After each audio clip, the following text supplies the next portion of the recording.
জন্য দোয়া করে। আমি লাইভে চলে গেছি। আচ্ছা, ওকে, থ্যাংক ইউ।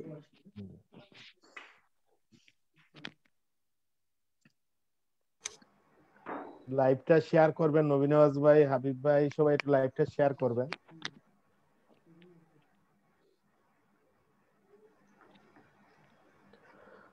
সবাইকে স্বাগত জানাচ্ছি প্রবাস দর্পণ নিয়মিত সংলাপে।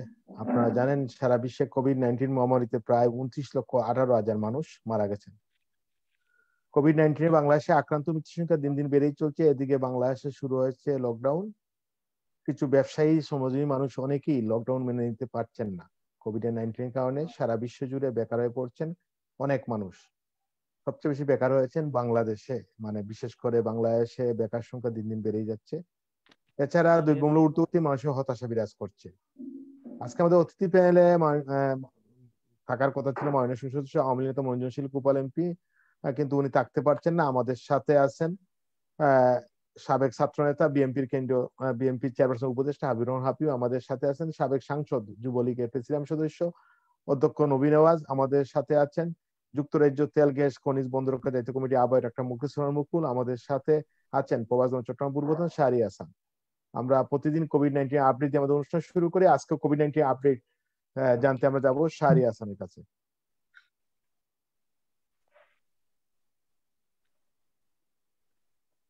আপনাকে ধন্যবাদ জানাই। এর সাথে আজকের প্যানেলে যারা সম্মানিত আলোচকরা আছেন, গুণীজনরা আমার সামনে আমি দেখতে পাচ্ছি না সবাইকে। এই গুণীজনদেরকে এবং অনুষ্ঠানটি দেশ ও দেশের বাইরে থেকে যারা দেখছেন এবং শুনছেন, সবাইকে সান্ধ্যঘাটের শুভেচ্ছা জানাই। আপনারা জানেন কোভিড-19 বাংলাদেশে এক ভয়ঙ্কর আকার ধারণ করেছে। আমরা চারপাশে যে পরিস্থিতি দেখতে পাচ্ছি, সরকার অনুধাবন করতে পারছে এবং আমরা নাগরিকের অত্যন্ত সন্তুষ্ট হয়ে আছি। এই অবস্থায় স্বাস্থ্য সুরক্ষার বিষয়টি অত্যন্ত গুরুত্বপূর্ণ, আমরা সবাই জানি। কিন্তু জানার পরও এই জায়গাটায় আমাদের ঢিলেমি রয়ে গেছে এবং এই ঢিলেমিটা আমাদেরকে ভয়াবহ ঝুঁকির পর্যায়ে নিয়ে যাচ্ছে। সেই প্রেক্ষাপটে প্রতিটি নাগরিক, সরকার, নীতি নির্ধারক পর্যায়ে যারা আছেন, আমাদের প্রত্যেককে খুব দ্রুত, খুব শীঘ্রই বিষয়টা ভাবতে হবে এবং কিভাবে কোন অবস্থান তৈরি করলে এই জায়গায় আমরা নিরাপদ অবস্থান তৈরি করতে পারবো, সেই বিষয়টি ভাবা উচিত। আপনারা জানেন বেশ কদিন যাবৎ কোভিড-19 শনাক্ত এবং মৃত্যুর পরিমাণ হু হু করে বেড়ে উঠছে, যা আমাদেরকে অত্যন্ত শঙ্কিত করে রেখেছে। ঠিক একইভাবে আজকে যদিও দ্বিতীয় সর্বোচ্চ শনাক্ত হয়েছে, কিন্তু সেটিও আপনার 7,000-এর উপর, অর্থাৎ 7,500-এর কাছাকাছি, যেটি আজকে থেকে 15-20-25 দিন আগেও তার অর্ধেকেরও অনেক কম বা তারও কম ছিল। সেই প্রেক্ষাপটে বাংলাদেশে গত 24 ঘন্টায় কোভিড-19 নমুনা পরীক্ষা করা হয়েছে 31,654 জন।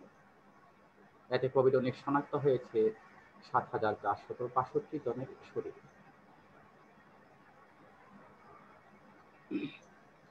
কোভিড-19 আক্রান্ত হবার পর গত 24 ঘন্টায় মৃত্যুবরণ করেছেন 63 জন এবং গত 24 ঘন্টায় কোভিড-19 আক্রান্ত হয়ে আবার সুস্থ হয়েছেন 3,511 জন। 710 জনকে গত 24 ঘন্টায় আইসোলেশন নেওয়া হয়েছে এবং আইসোলেশন থেকে ছাড় দেওয়া হয়েছে 367 জন। এটি ছিল গত 24 ঘন্টার চিত্র। সামগ্রিকভাবে যদি আমরা বিশ্লেষণ করে খোঁজ করে দেখতে পাই, তাহলে দেখব বাংলাদেশে কোভিড-19 এ পর্যন্ত নমুনা পরীক্ষা করা হয়েছে প্রায় 49,47,412 জন। এতে কোভিড-19 শনাক্ত হয়েছে 6,73,594 জনের শরীরে। এই পর্যন্ত কোভিড-19 আক্রান্ত হয়ে দুঃখজনকভাবে মৃত্যুবরণকারীর সংখ্যা 9,584। কোভিড-19 আক্রান্ত হয়ে পরে হাসপাতালে বিভিন্ন পর্যায়ে চিকিৎসা সেবা নিয়ে সুস্থ হয়ে ফিরেছেন 5,68,541 জন। এই মুহূর্তে আইসোলেশনে আছেন 14,809 জন। এটি ছিল বাংলাদেশের কোভিড-19 সর্বশেষ চিত্র। আপনাদেরকে ধন্যবাদ। জি সাহেব, আমরা একটা বিষয় জানতে চাই। বিশেষ করে আমরা বিভিন্ন মিডিয়ায় দেখতেছি যে এই কোভিডের যে সরকারের যে বিধিনিষেধ গুলো আছে, বিশেষ করে বড় বড় শহরগুলোতে মানুষ মানছেন না। বিশেষ করে শ্রমজীবী মানুষ যারা, এরা মানছেন না, এরা কাজে যাচ্ছেন বা এরা অনেকেই মানছেন না। তো এই ব্যাপারে আপনার কাছে সর্বশেষ তথ্য কি রয়েছে? জি, আবারও ধন্যবাদ দিই আপনাকে। এটি আপনি একটা গুরুত্বপূর্ণ প্রশ্ন করেছেন। একটু আগে আমি যে কথাটি বলেছিলাম যে ভয়াবহ পরিস্থিতিতে কিন্তু আমরা সচেতন হতে পারিনি বা স্বাস্থ্য সুরক্ষায় নিরাপদ অবস্থান তৈরি করার জন্য যা করা দরকার আমরা সেটি করছি না।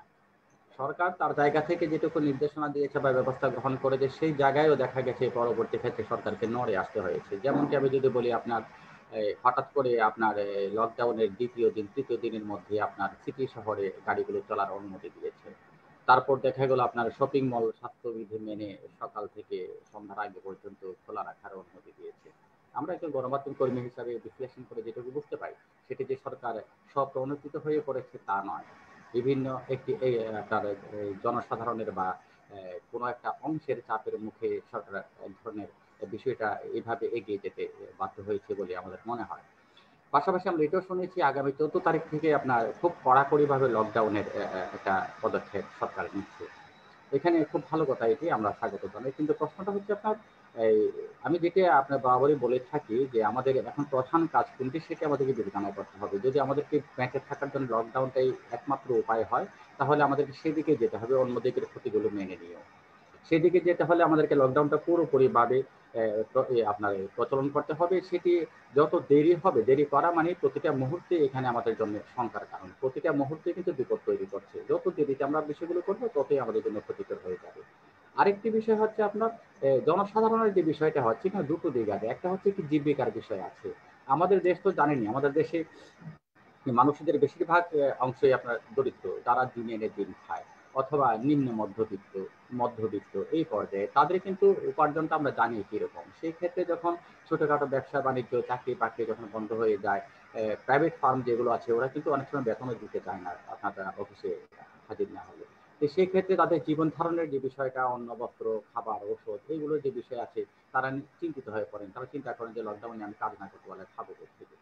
তো আমাদের যে বিষয়টা, আমাদেরকে সবকিছু আমাদের অর্থনৈতিক সীমাবদ্ধতা, আমাদের এই আপনার মহামারীর যে আপনার একটা প্রভাব, সেগুলোকে বিবেচনায় নিয়ে যতটুকু সাধ্য সামর্থ্য আছে এর মধ্যে কিন্তু আপনার যারা কর্মসংস্থান হারিয়ে এখন বেকার হয়ে আছেন, কিংবা যারা লকডাউনে খেতে পারছেন না, তাদের জন্য কিন্তু একটা আলাদাভাবে দৃষ্টিপাত করা খুবই দরকারি। সেটি যখন করা হবে তখন লকডাউনটা আমার মনে হয় সফলভাবে সম্পন্ন করা সম্ভব হবে। এই বিষয়গুলো আমাদেরকে মাথায় নিয়ে কাজ করতে হবে। আর আপনার কোনো চাপের মুখে বা ইয়ের মুখে আপনার যদি লকডাউনকে শিথিল করতে হয়, তাহলে সেটি হবে এক ধরনের আপনার অর্থাৎ কি বলা হয়, সেটি হবে নিজের সাথে নিজের আপনার একটা অস্থির সমঝোতা করা, যেটি আমাদেরকে ক্ষতিগ্রস্ত করবে। এই জায়গাগুলো আমাদেরকে খুব বিবেচনা করা উচিত। ধন্যবাদ। ধন্যবাদ শাহরির ভাই। আমি যাব বিশিষ্ট চিকিৎসক এবং যিনি যুক্তরাজ্য তেল গ্যাস খনি বন্ধ রক্ষা দায়িত্ব কমিটির আহ্বায়ক ডাক্তার মুখলিসুর মুকুল ভাই। মুকুল ভাই, আমরা একটা বিষয় যে বিষয়টা বললেন শাহরিয়ার ভাই, যে আমরা দেখেছি যে আগামী 14 তারিখ থেকে সরকার 15 দিনের জন্য মানে খুব শক্তভাবে লকডাউন ঘোষণা করবে বলে আজকে যেটা আমরা দেখলাম বিভিন্ন মিডিয়ায়। আমার প্রশ্ন হচ্ছে, কেন 14 তারিখ? আজকে হচ্ছে 9 তারিখ, কেন 5 দিন লেট করা হচ্ছে? হ্যাঁ, এই যে আপনার যে লেট, আমি বিশেষ করে আমিও যুক্তরাজ্যে, আপনি যুক্তরাজ্যে, আমরা যা দেখেছি মৃত্যু মিছিল যেটা দেখেছি ইউকেতে, কি পরিমাণ মানুষ মারা গেছে এবং মারা যাচ্ছেন এখনো এখনো কিন্তু দীর্ঘ প্রায় আমরা বলতে পারি 1 বছরের ভিতরে অধিকাংশ সময় লকডাউন ছিল যুক্তরাজ্যে। এখন লকডাউন 12 তারিখ লকডাউন তোলা হবে। এই বাংলাদেশের যে এই যে ব্যাপারগুলা, এগুলা কিভাবে দেখেন আপনার চিকিৎসক হিসাবে? আরেকটা বিষয় জানতে চাই মুকুল ভাই, যেটা হচ্ছে যে গতকালকে বিভিন্ন মিডিয়া চলে আসছে যে যেভাবে বাংলাদেশে মৃত্যু মিছিল চলছে, তা যদি চলতেই থাকে, যদি সরকারি যদি বিধিনিষেধ যদি মানুষ না মানে, তাহলে জুনের 1 তারিখে গড়ে 900 জন মানুষ মারা যাবে প্রতিদিন। এই যে একটা বিষয়, এই বিষয় থেকে কি আমাদের জনগণ, সরকার কতটুকু সচেতন বলে মনে করেন আপনি? ধন্যবাদ রূপক, তুমি আমাকে সবসময় ডিফিকাল্ট কোশ্চেন দাও এবং আমার তার উত্তর দেওয়া লাগে, কিন্তু কি করব, আজকে 1 বছরের বেশি ধরে আমি ঘরের মধ্যে বসে আছি। আমার নিজের কথা বলতেছি, অন্যের কথা তারপরে আসতেছি। আমি খালি অফিসে যাই কোন রোগী না, টেলিফোন বা ভিডিওতে রোগীর সাথে কথা বলি, আমার রুমেও কেউ ঢোকে না, আমি বাসায় চলে আসি। বাইরে যাই না, রাস্তায় হাঁটতেও যাই না, বাজার তো দূরের কথা। আমি অর্ডার দেয়, আমার মেয়েরা অর্ডার দেয়, আমার ঘরে গাড়িতে করে পৌঁছিয়ে দিয়ে যায়। এটা চলতেছে আজকে প্রায় 9-10 মাস ধরে। আমি আগে দেখছি আমার রোগী রোজ এমন একটা দিন ছিল না 2-4 জনে আমার ফোন করে নাই, করোনা ভাইরাস আর হয়েছে আর ফ্যামিলি তার হয়েছে, তার মা হয়েছে, বাপ হয়েছে। কিন্তু কি দেখতেছি আজকে 2 সপ্তাহ ধরে এই পর্যন্ত একদিনও আর কেউ বলে নাই যে তাদের কোনো আত্মীয় স্বজন করোনা ভাইরাস হয়েছে। কারণটা কি? ব্রিটেনে হাজার হাজার লোক মারা গেছে, 1 মাস 2 মাস আগেও 1000 1500 করে রোজ মারা গেছে, সেখানে এখন 30-35 জন মারা যায়। কারণটা কি? নিশ্চয় কোনো কারণ আছে, ম্যাজিক নেই এখানে, কোনো ম্যাজিক নেই যে আকাশ থেকে এসে এটা সব মেরে ফেলছে। মানুষকে এই পদক্ষেপ নিতে হয়েছে। তার যখন এক্সপার্ট আছে, যারা এটা এক্সপার্ট, অভিজ্ঞ, তাদের এটার উপর এক্সপিরিয়েন্স আছে এই ধরনের জিনিসের উপরে, তাদের কাছ থেকে গভর্নমেন্ট অ্যাডভাইস নিয়ে সেভাবে কাজ করছে। তাতে কি হচ্ছে? দেশের ফাইন্যান্সিয়াল সাংঘাতিক ক্ষতি হচ্ছে। ইউকের মতন একটা রিচ কান্ট্রি তো ডেইলি আপনাকে ফ্রি খাবার দেওয়া লাগতেছে, সেন্টার আছে, আপনি লাইন দিয়ে খারান, ফ্রি খাওয়া পাবেন ব্যাগ বইরা, এবং সে লাইন দেখলে অবাক হয়ে যাবেন যে কি ধরনের। এবং এখানে প্রচুর চ্যারিটি আছে, একটা দুইটা না, টাউনে টাউনে চ্যারিটি, তারা এরকম ফ্রি খাবার দিচ্ছে। সেটাই আমি বলতেছি যে মানুষের ক্ষতি হবে, সেটা যদি আপনি অ্যাকসেপ্ট করতে না পারেন তাহলে কি হবে? আপনাকে ক্ষতি সম্মুখীন হতে হবে, যেটা আমরা হচ্ছি। এখানে যারা এরা হয়েছে, এরা প্রথমে এইগুলো করে এন্টায়ার ইউরোপ ধ্বংস হয়ে গেছিল, সেকেন্ড ওয়েভ গেছে, এখনো থার্ড ওয়েভ আরম্ভ হইতেছে। কিন্তু আমাদের দেশে এটা করতে হলে ওই ছোটখাটো করে এর কথায় ওর কথায় শুনে লাভ নাই, এক্সপার্টের কথা শুনতে হবে, ওয়ার্ল্ডের যারা এক্সপার্ট আছে তাদের কথা শুনতে হবে, এবং তাদের হেল্প অনুযায়ী, তাদের বুদ্ধি অনুযায়ী কাজ করতে হবে। তার জন্য কি হবে? যথেষ্ট ক্ষতি হবে, ক্ষতি হবে দেশের ইকোনমির, মানুষের কষ্ট হবে। কিন্তু সেটা যদি না করি তাহলে কি হবে? আমাদের ইন্ডিয়ার মতন যে হবে না তার কোনো কারণ নেই, বা আমেরিকার মতন হবে না তার কোনো কারণ নেই। আমাদের এখনো 30, 40, 50, 60, 65 জন মারা যাচ্ছে, এটা কোনো ঘটনাই না। বাংলাদেশ যদি এইভাবে চলতে থাকে আর যদি সিরিয়াসলি স্টেপ না হয়, তাহলে পৃথিবীর এক্সপেরিয়েন্সে বোঝা যায় এখানে ডেইলি হাজার হাজার লোক মারা যাবে। কারণ আমাদের দেশে কোনো হাসপাতাল নাই, কিছু নাই যেখানে মানুষ যে চিকিৎসা নিতে পারবে, কারণ মানুষ গরিব এবং ফ্যাসিলিটিস নাই, তারা নিজের বাড়িতে থাকবে, তারা বোঝে না কিভাবে আইসোলেট করতে হবে, একই ঘরে একই রুমে থাকবে, একসাথে চলাফেরা করবে, আর সারা দেশে এইগুলো ছড়াই পড়বে। আমি একটা এক্সাম্পল দিতে পারি যে বাংলাদেশে আমার যতগুলো ফ্রেন্ড এবং আত্মীয় স্বজন হয়েছে করোনা ভাইরাস, একজনের হয় না, এন্টার ফ্যামিলি শুদ্ধ হয়েছে। দ্যাট ইজ, এই দেশে কিন্তু সেটা হয় না। যেটা ওখানে হয়, তারা সবাই একসাথে থাকে, ছেলে মেয়ে বউ সবাই নিয়ে একসাথে থাকে এবং সবারই হয়। এর মধ্যে কেউ কপাল খারাপ হলে মরে যায়। কিন্তু আমাদের গভর্নমেন্টকে কঠোর অবস্থা নিতে হবে, লকডাউন দিতে হবে, দোকানপাটে যা করার তাই করতে হবে, বাজারে এত লোক মুকুল ভাই, আমি একটা বিষয় জানতে চাই, যেটা হচ্ছে যে আমরা ইউকে তে দেখেছি যে বিশেষ করে অনেক রুগীদেরকে বাসায় রেখে চিকিৎসা দেওয়া হয়েছে, এবং মানে খুবই খারাপ অবস্থায় তাদেরকে হসপিটালে নেওয়া হয়েছে। বাংলাদেশে তো ধরেন এই কাজগুলো করা যেতে পারে। আপনি কি মনে করেন যে আপনার ধরেন ডাক্তাররা বাসায় গেল, ডাক্তার বাসায় গিয়ে ডাক্তাররা মানে পরামর্শ দিয়ে আসলো কি করা উচিত, কি করণীয়, এই কাজটা তো করা যেতে পারে। আপনার এই ব্যাপারে কি বলবেন? অবশ্যই যেতে পারে, কারণ করোনা ভাইরাস যাতে হয় তাদের 6-7% ম্যাক্সিমাম রোগীর হাসপাতালে যাওয়া লাগে, আর সব বাড়িতে ট্রিটমেন্ট হয়। বাংলাদেশেও বাড়িতে ট্রিটমেন্ট হয়, কিন্তু কেউ কাউকে বলে না, ডাক্তার কাছে যায় না। যখন কাশ ঠাস বাড়ে, শ্বাসকষ্ট আরো হয়, লাংস ইনভলভ হয়, তখন যায়।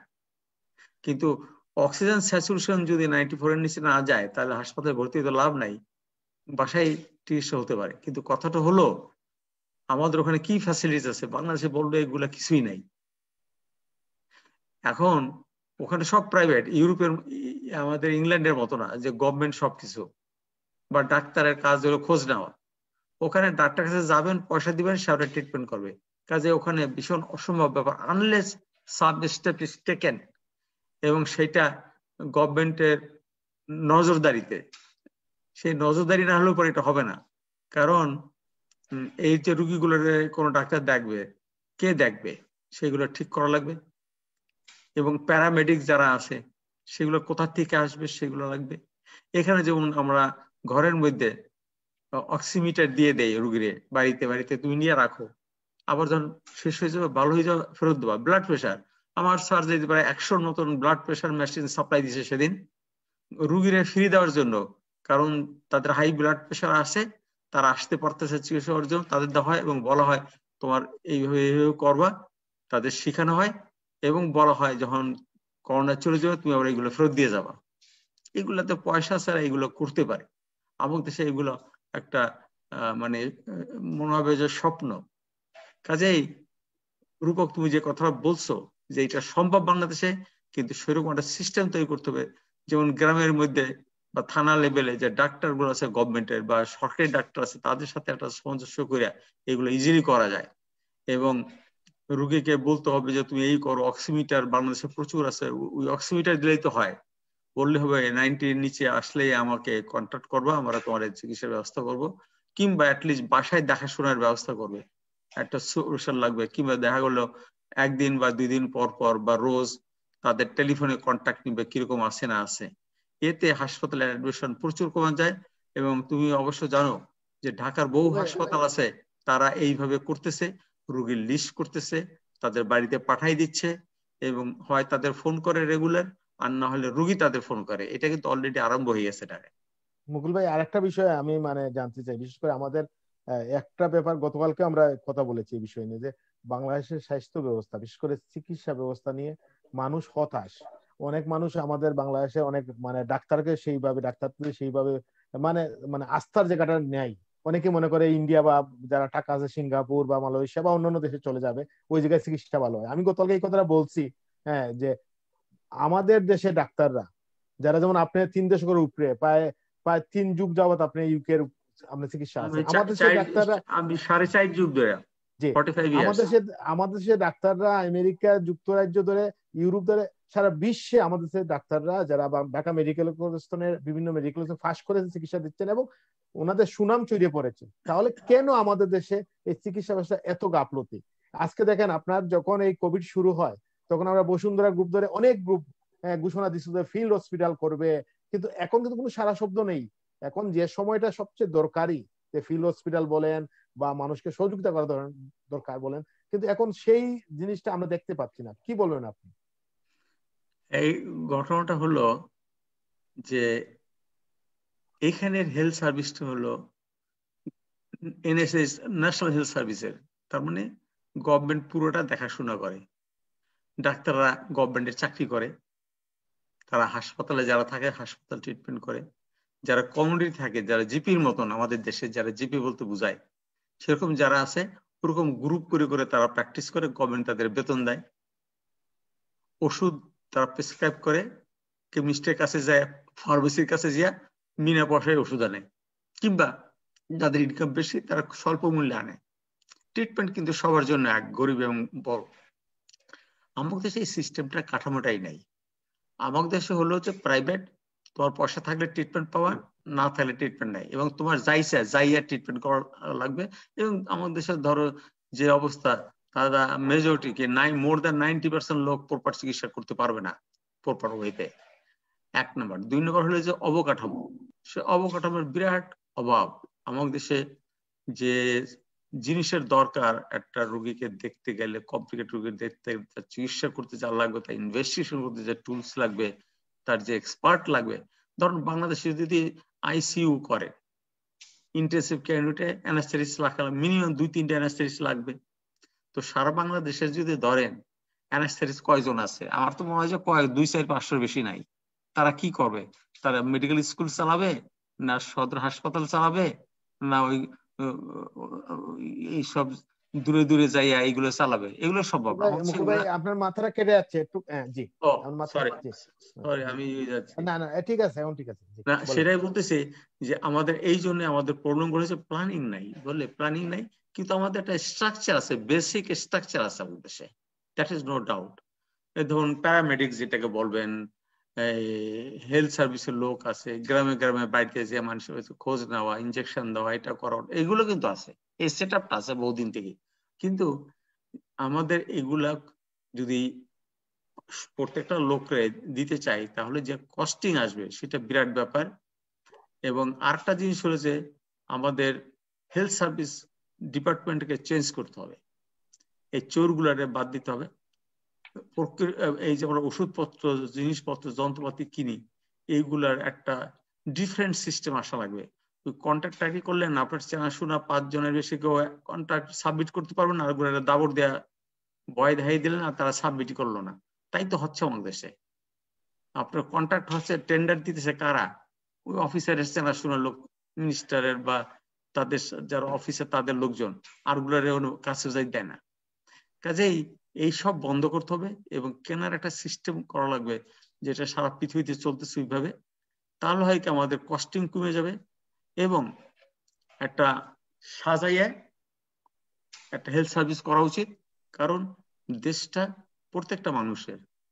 আমি বঙ্গবন্ধুর কথাই চাই, দেশ সবার, বাংলাদেশ বাঙালির, বাংলাদেশ প্রত্যেকটা বাংলাদেশের নাগরিকের।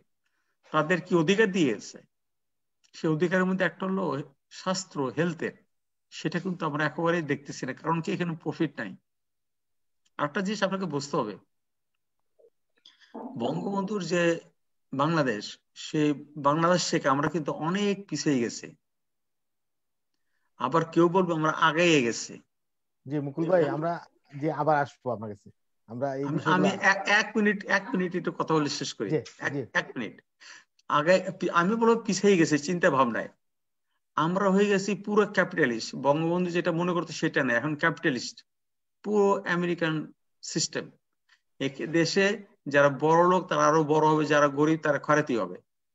আপনি মাঝে মাঝে হাসিনার মতো লিডার আসলে পরে কিছু বাড়ি ঘর ফ্রি দিবে, খাওয়া দাওয়া ফ্রি দিবে, কিংবা বেকার ভাতা দিবে, বৃদ্ধ ভাতা দিবে, এই খয়রাতের মতন দিবে, কিন্তু তাদের দেখাশোনা করার মতন যে মানবিকতা এবং যে সিস্টেম ছিল সেটা আর এখন নাই। আমাদের সোসাইটিতে সেটা নাই, ফিলোসফিতে সেটা নাই। আমি বলতেছি না, করতেছে না, কিন্তু মাথার মধ্যে সেটা নাই। কাজে এইটাকে ফিরে আনতে না আনলে আমাদের এটা হওয়ার কারণ কি, বাংলাদেশ যেই হারে ইকোনমিতে যাচ্ছে, ক্যাপিটালিস্ট ইকোনমিতে অনেক আগে গেছে, এবং এইটার কিছু টাকা আসলে সেগুলো দিয়ে গ্রামে সাধারণ লোকজনকে সুযোগ সুবিধা কিছু দিতেই পারবে। কিন্তু আমরা কি দেখছি, আমেরিকায় এত বড় লোক, সেখানে মানুষ না খেয়ে থাকে, বিনা চিকিৎসা রাস্তায় পড়ে থাকে, রাস্তায় ফুটপাতে ঘুমিয়ে থাকে, কারণ সিস্টেমটা এরকম। ধন্যবাদ মুকুল ভাই, আবার আসবো। আমি একটু যাবো, আমাদের সাথে আছেন সাবেক ছাত্র নেতা, 90 স্বৈরাচারবিরোধী আন্দোলনে যারা নেতৃত্ব দেন তাদের অন্যতম বিএনপি চেয়ারপারসন উপদেষ্টা হাবিব ভাই।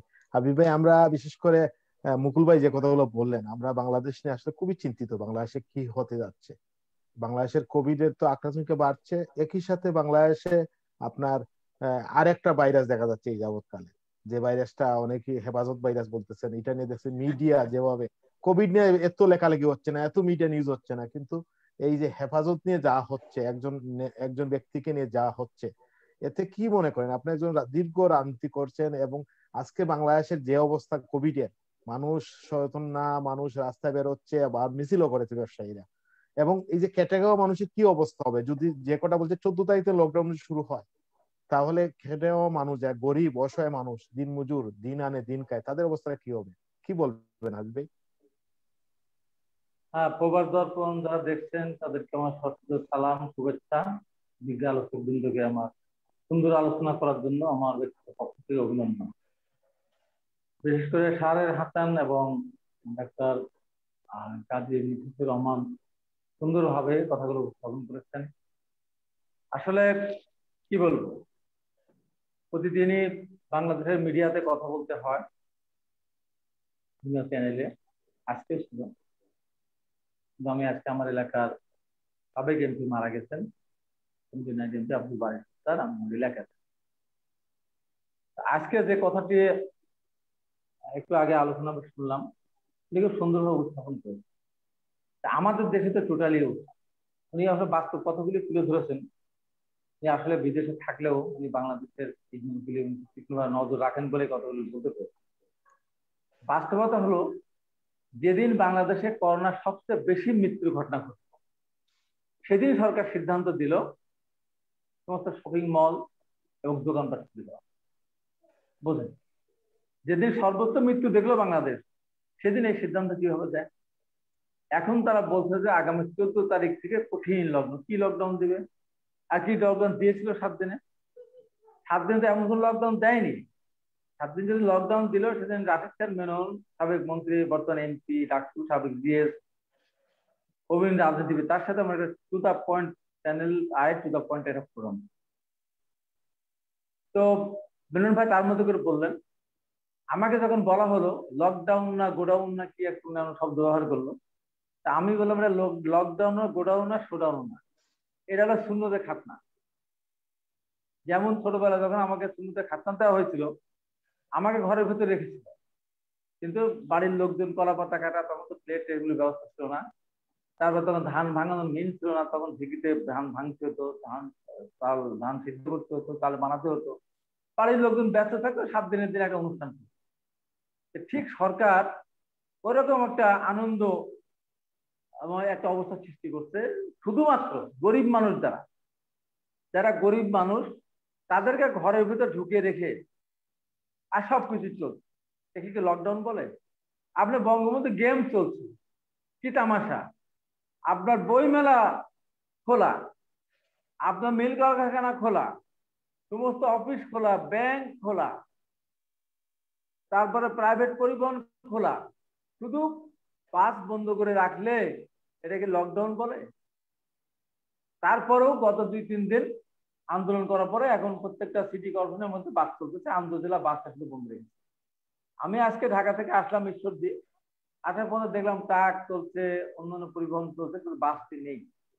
আমার এলাকায় আমি যখন আসলাম তখন হাজার হাজার লোক হয়েছে, সাবেক বিএনপির আহ্বায়ক, উনি থানা উপজেলা আহ্বায়ক, হাজার হাজার লোক। এখানে মাস্ক খুবই কম করতেই চায় না। কারণ কি? কারণ হলো এই সরকার প্রথম থেকেই এই করোনাকে নিয়ে লুকোচুরি খেলেছে।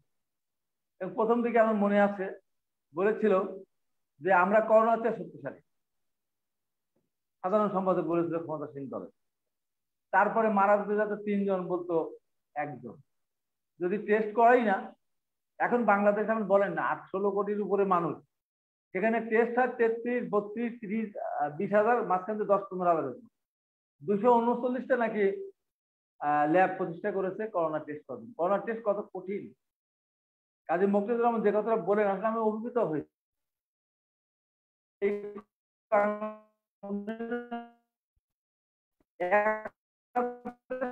টেস্ট করতে গেলে 4,500, 5,000, 6,000 টাকা লাগে বেসরকারি হসপিটালগুলো, 100 টাকা লাগে। যেতে অনেক সময় সাধারণ মানুষ যাওয়ার কোনো সুযোগ নেই। যদি আপনি ওদেরকে মেসেজ পাঠান তাহলে পরিচিত লোক থাকতে পারে, আসে 300 টাকা নমুনা নিয়ে যায়। আর আপনি যদি কোথাও যান, ওখানে গেলে 100 টাকা। তো এই 100 টাকা টেস্ট করার অনেক বড় লাইন, সাধারণ মানুষের এখানে যাওয়ার কোনো সুযোগ। যে কারণে আজকে বাংলাদেশে মিনিমাম 2 লক্ষ 3 লক্ষ টেস্ট হওয়ার কথা, যেখানে ইন্ডিয়াতে 1 লক্ষ 1.5 লক্ষ ধরা পড়ছে। আমাদের বড় দেশ তারা, অনেক দেশে বাংলাদেশ আমাদের জনসংখ্যার থেকে কম দেশ, তাদেরও গেলে 2-3 লক্ষ তারা টেস্ট করেছে। আর আমাদের টেস্টের এখন পর্যন্ত 239 কেন্দ্রে নাকি আজকে 31,000, 32,000 তারা টেস্ট করেছে। এই জায়গায় তো ফেল করছে। অথচ সরকার বলে তারা খুব সফল হয়েছে। এখন 14 তারিখ থেকে কি উনি দিবেন, কি করবে?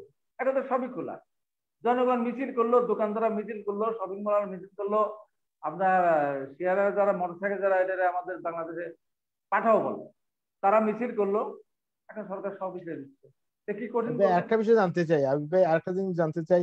গতকাল আপনার বিএনপির যে মহাসচিব বলছেন ফখরুল ইসলাম আলমগীর বললেন যেটা, যে বাংলাদেশে সরকার এখন করোনা কোভিডের ব্যাপারে সরকার এত সতর্ক না, যেভাবে বিএনপি কে ইয়ে করার জন্য সরকার চেষ্টা করছে, বিএনপি কে আপনার দমন করার চেষ্টা করছে। এই ব্যাপারে কি বলবেন? আরেকটা বিষয় জানতে চাই, যেভাবে এক কথায় উত্তর, জি এক কথায় উত্তর, যে কোভিডে মানুষ মরবে কি মরবে না এটা সরকার দেখার খুব একটা তাদের গরজ নেই। যে কোনো ভাবেই হোক বিএনপি কে মামলা দিতে হবে, বিএনপি নেতাকর্মীদের হামলা করতে হবে, বাড়ি বাড়ি হামলা করতে হবে, তাদের যেখানে পাঠাতে হবে, এটাই সরকারের মুখ্য উদ্দেশ্য। আপনি দেখেন হেফাজতের ব্রাহ্মণবাড়িয়া, চট্টগ্রাম, ঢাকাতে বিভিন্ন জায়গায়, নারায়ণগঞ্জ, বিভিন্ন জায়গায় হেফাজত, সেখানে তারা ভারতের প্রধানমন্ত্রী নরেন্দ্র মোদী আসাকে কেন্দ্র করে তারা প্রোগ্রাম দিয়েছিল, কিন্তু প্রোগ্রাম প্রত্যাহার করে নিয়েছে।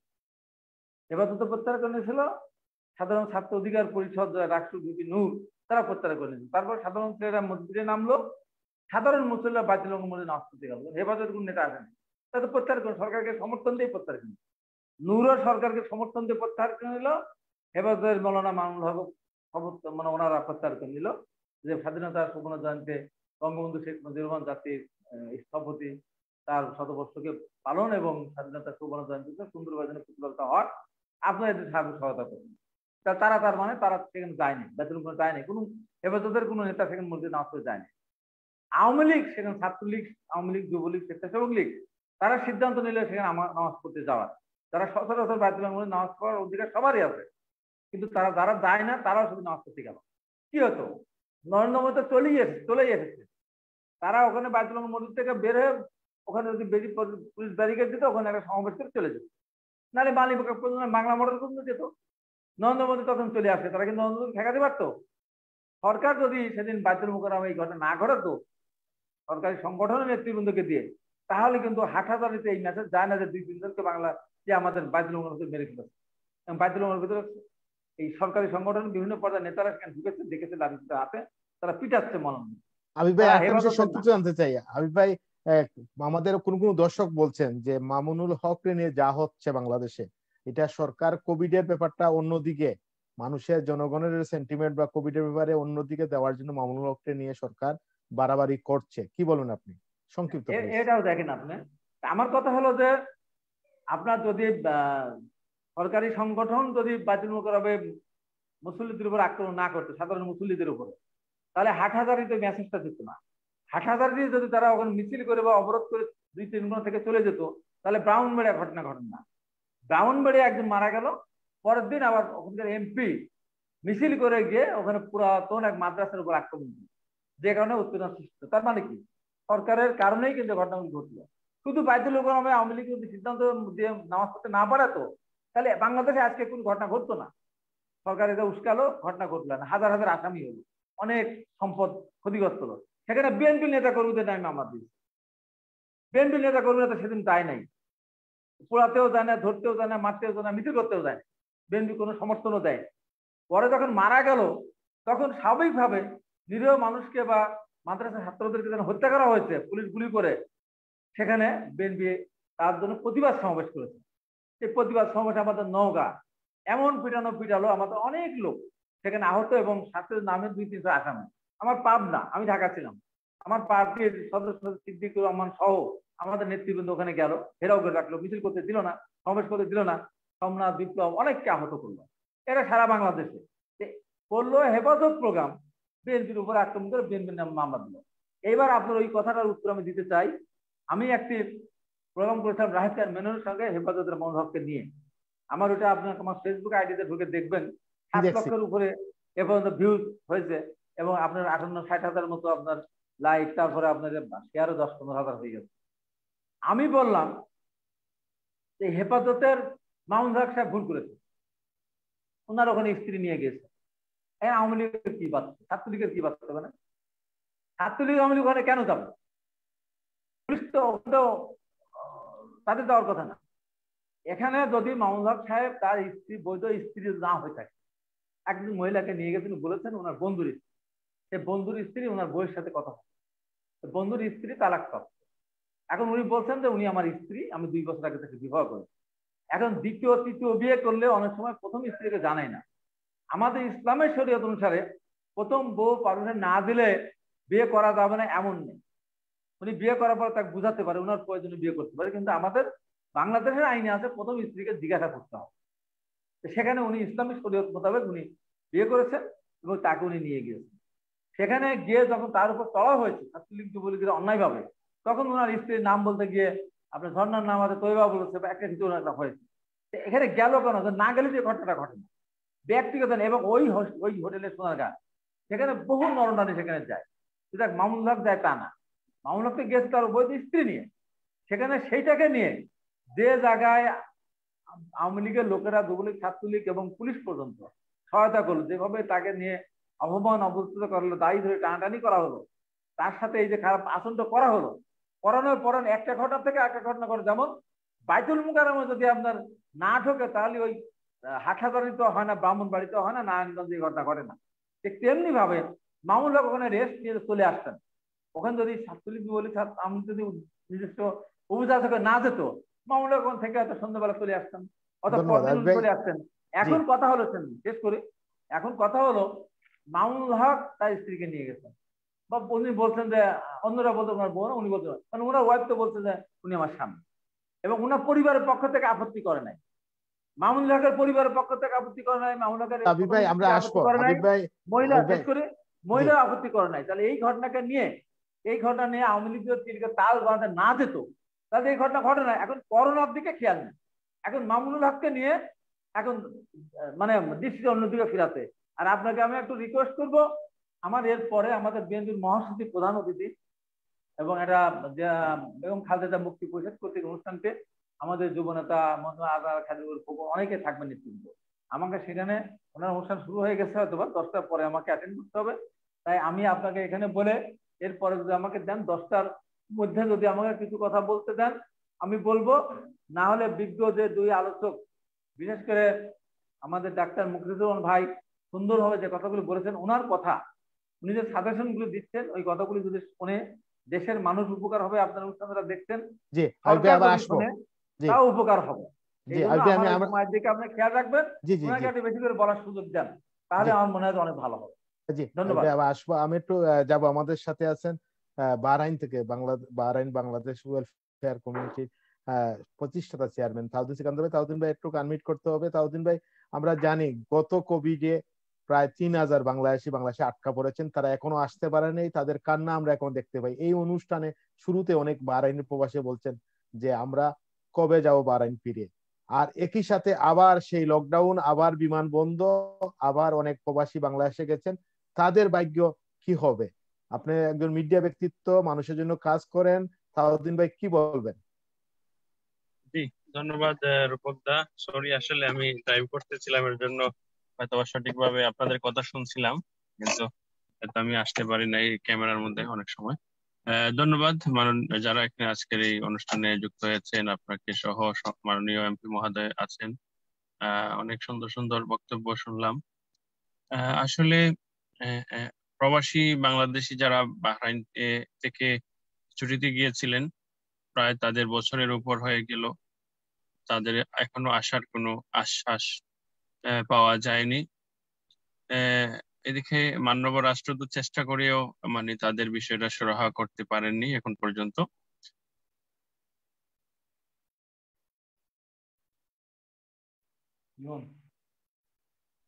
জি, ইন্টারনেটের সমস্যা হচ্ছে সম্ভবত। তাউদ্দিন ভাই শুনতে পাচ্ছেন?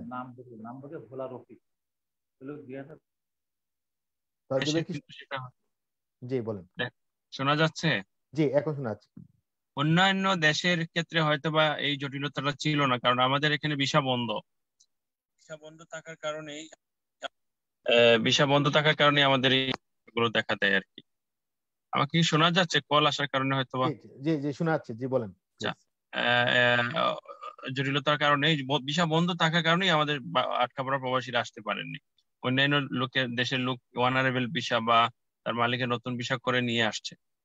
সো আমাদের ভিসা বন্ধ শুধু নট অনলি বাহরাইনের, অন্যান্য গালফের আরো অনেক কান্ট্রির ভিসা বন্ধ আছে।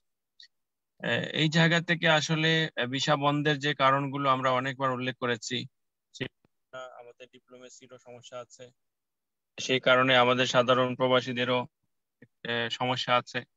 সব মিলিয়ে আসলে প্রবাসে মিডল ইস্টের বাজারটা আমরা বর্তমানে দেখছি অন্ধকারের মধ্যে। মিডল ইস্টের বাজারটি আমাদের অন্ধকারের মধ্যে, একটা কারণই একমাত্র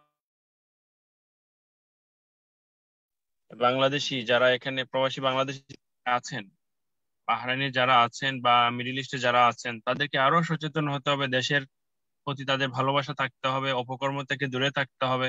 এই লকডাউনের মধ্যেও আমাদের অপকর্ম কিন্তু আমাদের রাজনৈতিক মিডল বন্ধ হয় নাই, আমাদের গ্রুপিং রাজনীতিক এবং মিডিল মেশিন কিন্তু আমাদের বন্ধ হয় নাই। গ্রুপে গ্রুপে সব কাজই সবার চালিয়ে যাচ্ছে, কিন্তু কারো টেনশন নাই, কারো মাথা ব্যথা নাই যে আজকে 3000 বাংলাদেশি প্রবাসী আটকা পড়েছে, তাদের আসার সুযোগ হয় নাই, আরো কত প্রবাসী তাদের সাথে গিয়ে যুক্ত হবে আমরা জানি না। সো বিষয়গুলো আমাদের সকলের উভয়ের পক্ষ থেকে তাজমিন ভাই কি ফ্লাইট দেশের কি জন্য বন্ধ? কাজ করতে হবে। বাহরাইনের সাথে বাংলাদেশের ফ্লাইট কি বন্ধ?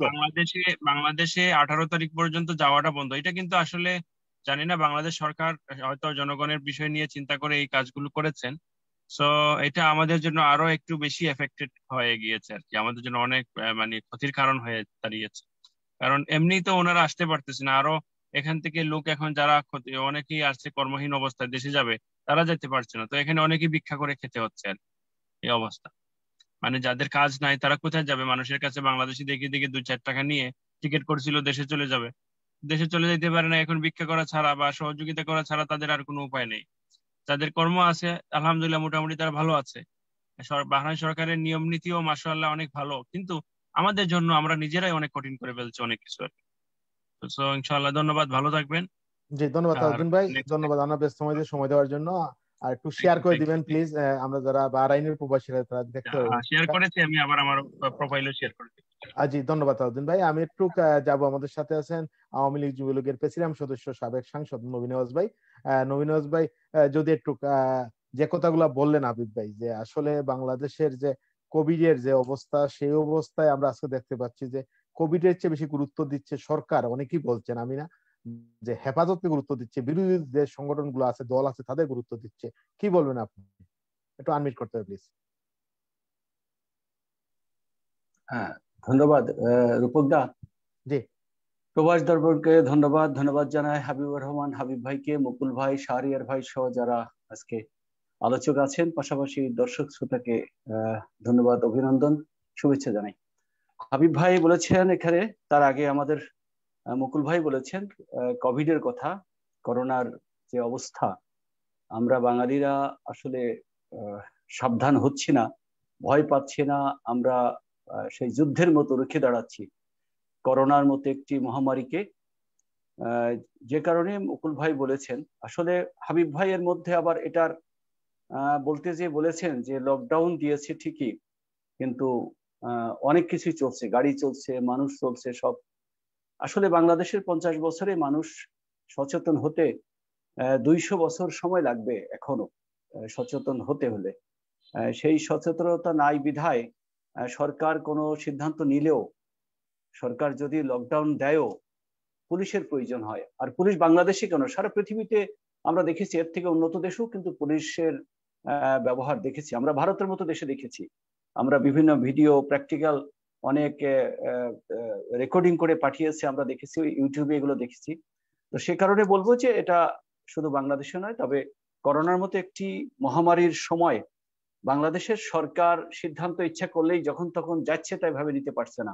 যেমন লকডাউন দিয়েছে, দেখেন, দেওয়ার পরে আবার 9 তারিখ থেকে 15 তারিখের মধ্যে দোকানপাট খোলার জন্য শর্ত দিয়ে দোকান খোলার জন্য ব্যবস্থা করেছে। আমরা মার্কেট সমিতির যারা নেতৃবৃন্দ আছেন তারা শর্তগুলো মেনে নিচ্ছে, এবং যারা নেতা আছে তারা অন্যান্য দোকানদারদের কিন্তু শর্তগুলো পালন করার জন্য বলে দিচ্ছে। এভাবে কারণটা হচ্ছে যে আমাদের সব থেকে বড় যে সময় আমরা জানি যে মার্কেটগুলোর জন্য, ব্যবসা বাণিজ্যের জন্য, বেচাকিনির জন্য আমাদের দেশে আমরা যারা কাস্টমার আছি, ঠিক দোকানদাররাও বসে থাকে, আমরা কাস্টমাররা যাব, বেচাকিনি হবে।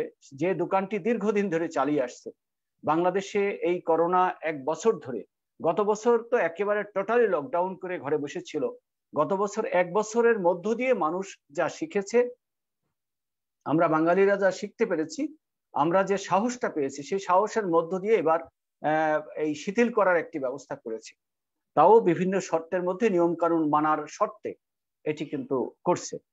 তো এটা কারণ আমরা নিজেরাই বুঝি যে যেহেতু আমাদের পহেলা বৈশাখের বেচাকিনি, তারপরে আমাদের আসছে রোজার ঈদ, সব মিলিয়ে আমরা চেষ্টা করেছে, সরকার হয়তো চেষ্টা করেছেন যে শর্ত দিয়ে দেখি কি করা যায়, অন্তত মানুষগুলো বাঁচিয়ে রাখতে হবে। শুধু যে করোনার মতো মহামারী মাধ্যমে মানুষ মারা যাচ্ছে এটা তো আছেই, পার্সেন্টেজ দেখেন 52 ছিল, 64 হলো, আবার কালকে 74 গিয়েছে, আজকে কত আমি এখনো দেখতে পারিনি। তো এভাবে কিন্তু বেড়ে যাচ্ছে, আমাদের ভিতরে ভয় আছে, আতঙ্ক আছে, সচেতনতা আছে। সে কারণে ঠিক আছে নওয়াজ ভাই, আমি একটু জানতে চাই, বাড়তেছে ঠিক আছে, কিন্তু বাংলাদেশের আমরা যেটা দেখি যে বর্তমান যে পলিটিক্যাল অবস্থা, অনেকেই বলছেন, যেমন কালকে বিএনপি মহাসচিব বলছেন, বা যে এটা বিরোধী দলকে দমন করা হচ্ছে, বিএনপি কে দমন করার প্রক্রিয়া চলছে, এদিকে কোভিড চলছে আর এদিকে মাহমুদুল হক নিয়ে যে কথা হাবিব ভাই বলেছে, তো আমি প্রত্যেকটা পয়েন্ট বলার চেষ্টা করছি ছোট করে। নবীনাথ ভাই আমরা কিন্তু আমরা চেষ্টা করব। হাবিব ভাই চলে যাবে, হ্যাঁ জি, আমরা আরো 7 মিনিট বলবেন, লাস্ট 5 মিনিট বলবেন হাবিব ভাই আবার, জি তারপরে আবার আপনার কাছে। হাবিব ভাই লকডাউনের মোটামুটি উত্তর দিলাম এভাবেই, যে সরকার স্বাভাবিকভাবে মানুষের দিকে তাকিয়ে, ব্যবসায়ীদের দিকে তাকিয়ে, বাঙালি জাতির সময় অসময় সুযোগ সুবিধা এগুলো দেখে লকডাউন বা করোনার মতো একটা বিষয়কে পরীক্ষা নিরীক্ষা করে যেভাবে হোক আগানোর চেষ্টা করতেছে। এখন সরকার ইচ্ছা মতো করতেছে তা না, চাপিয়ে দিচ্ছে তাও না, একটু ম্যানেজ করে চলার চেষ্টা করতেছে। আরেকটি কথা বলেছেন করোনা টেস্টের ক্ষেত্রে লাইন দেওয়া, আসলে তো লাইনটি একটি পদ্ধতি, সিস্টেম, একটা নিয়ম কানুন মেনে চলা।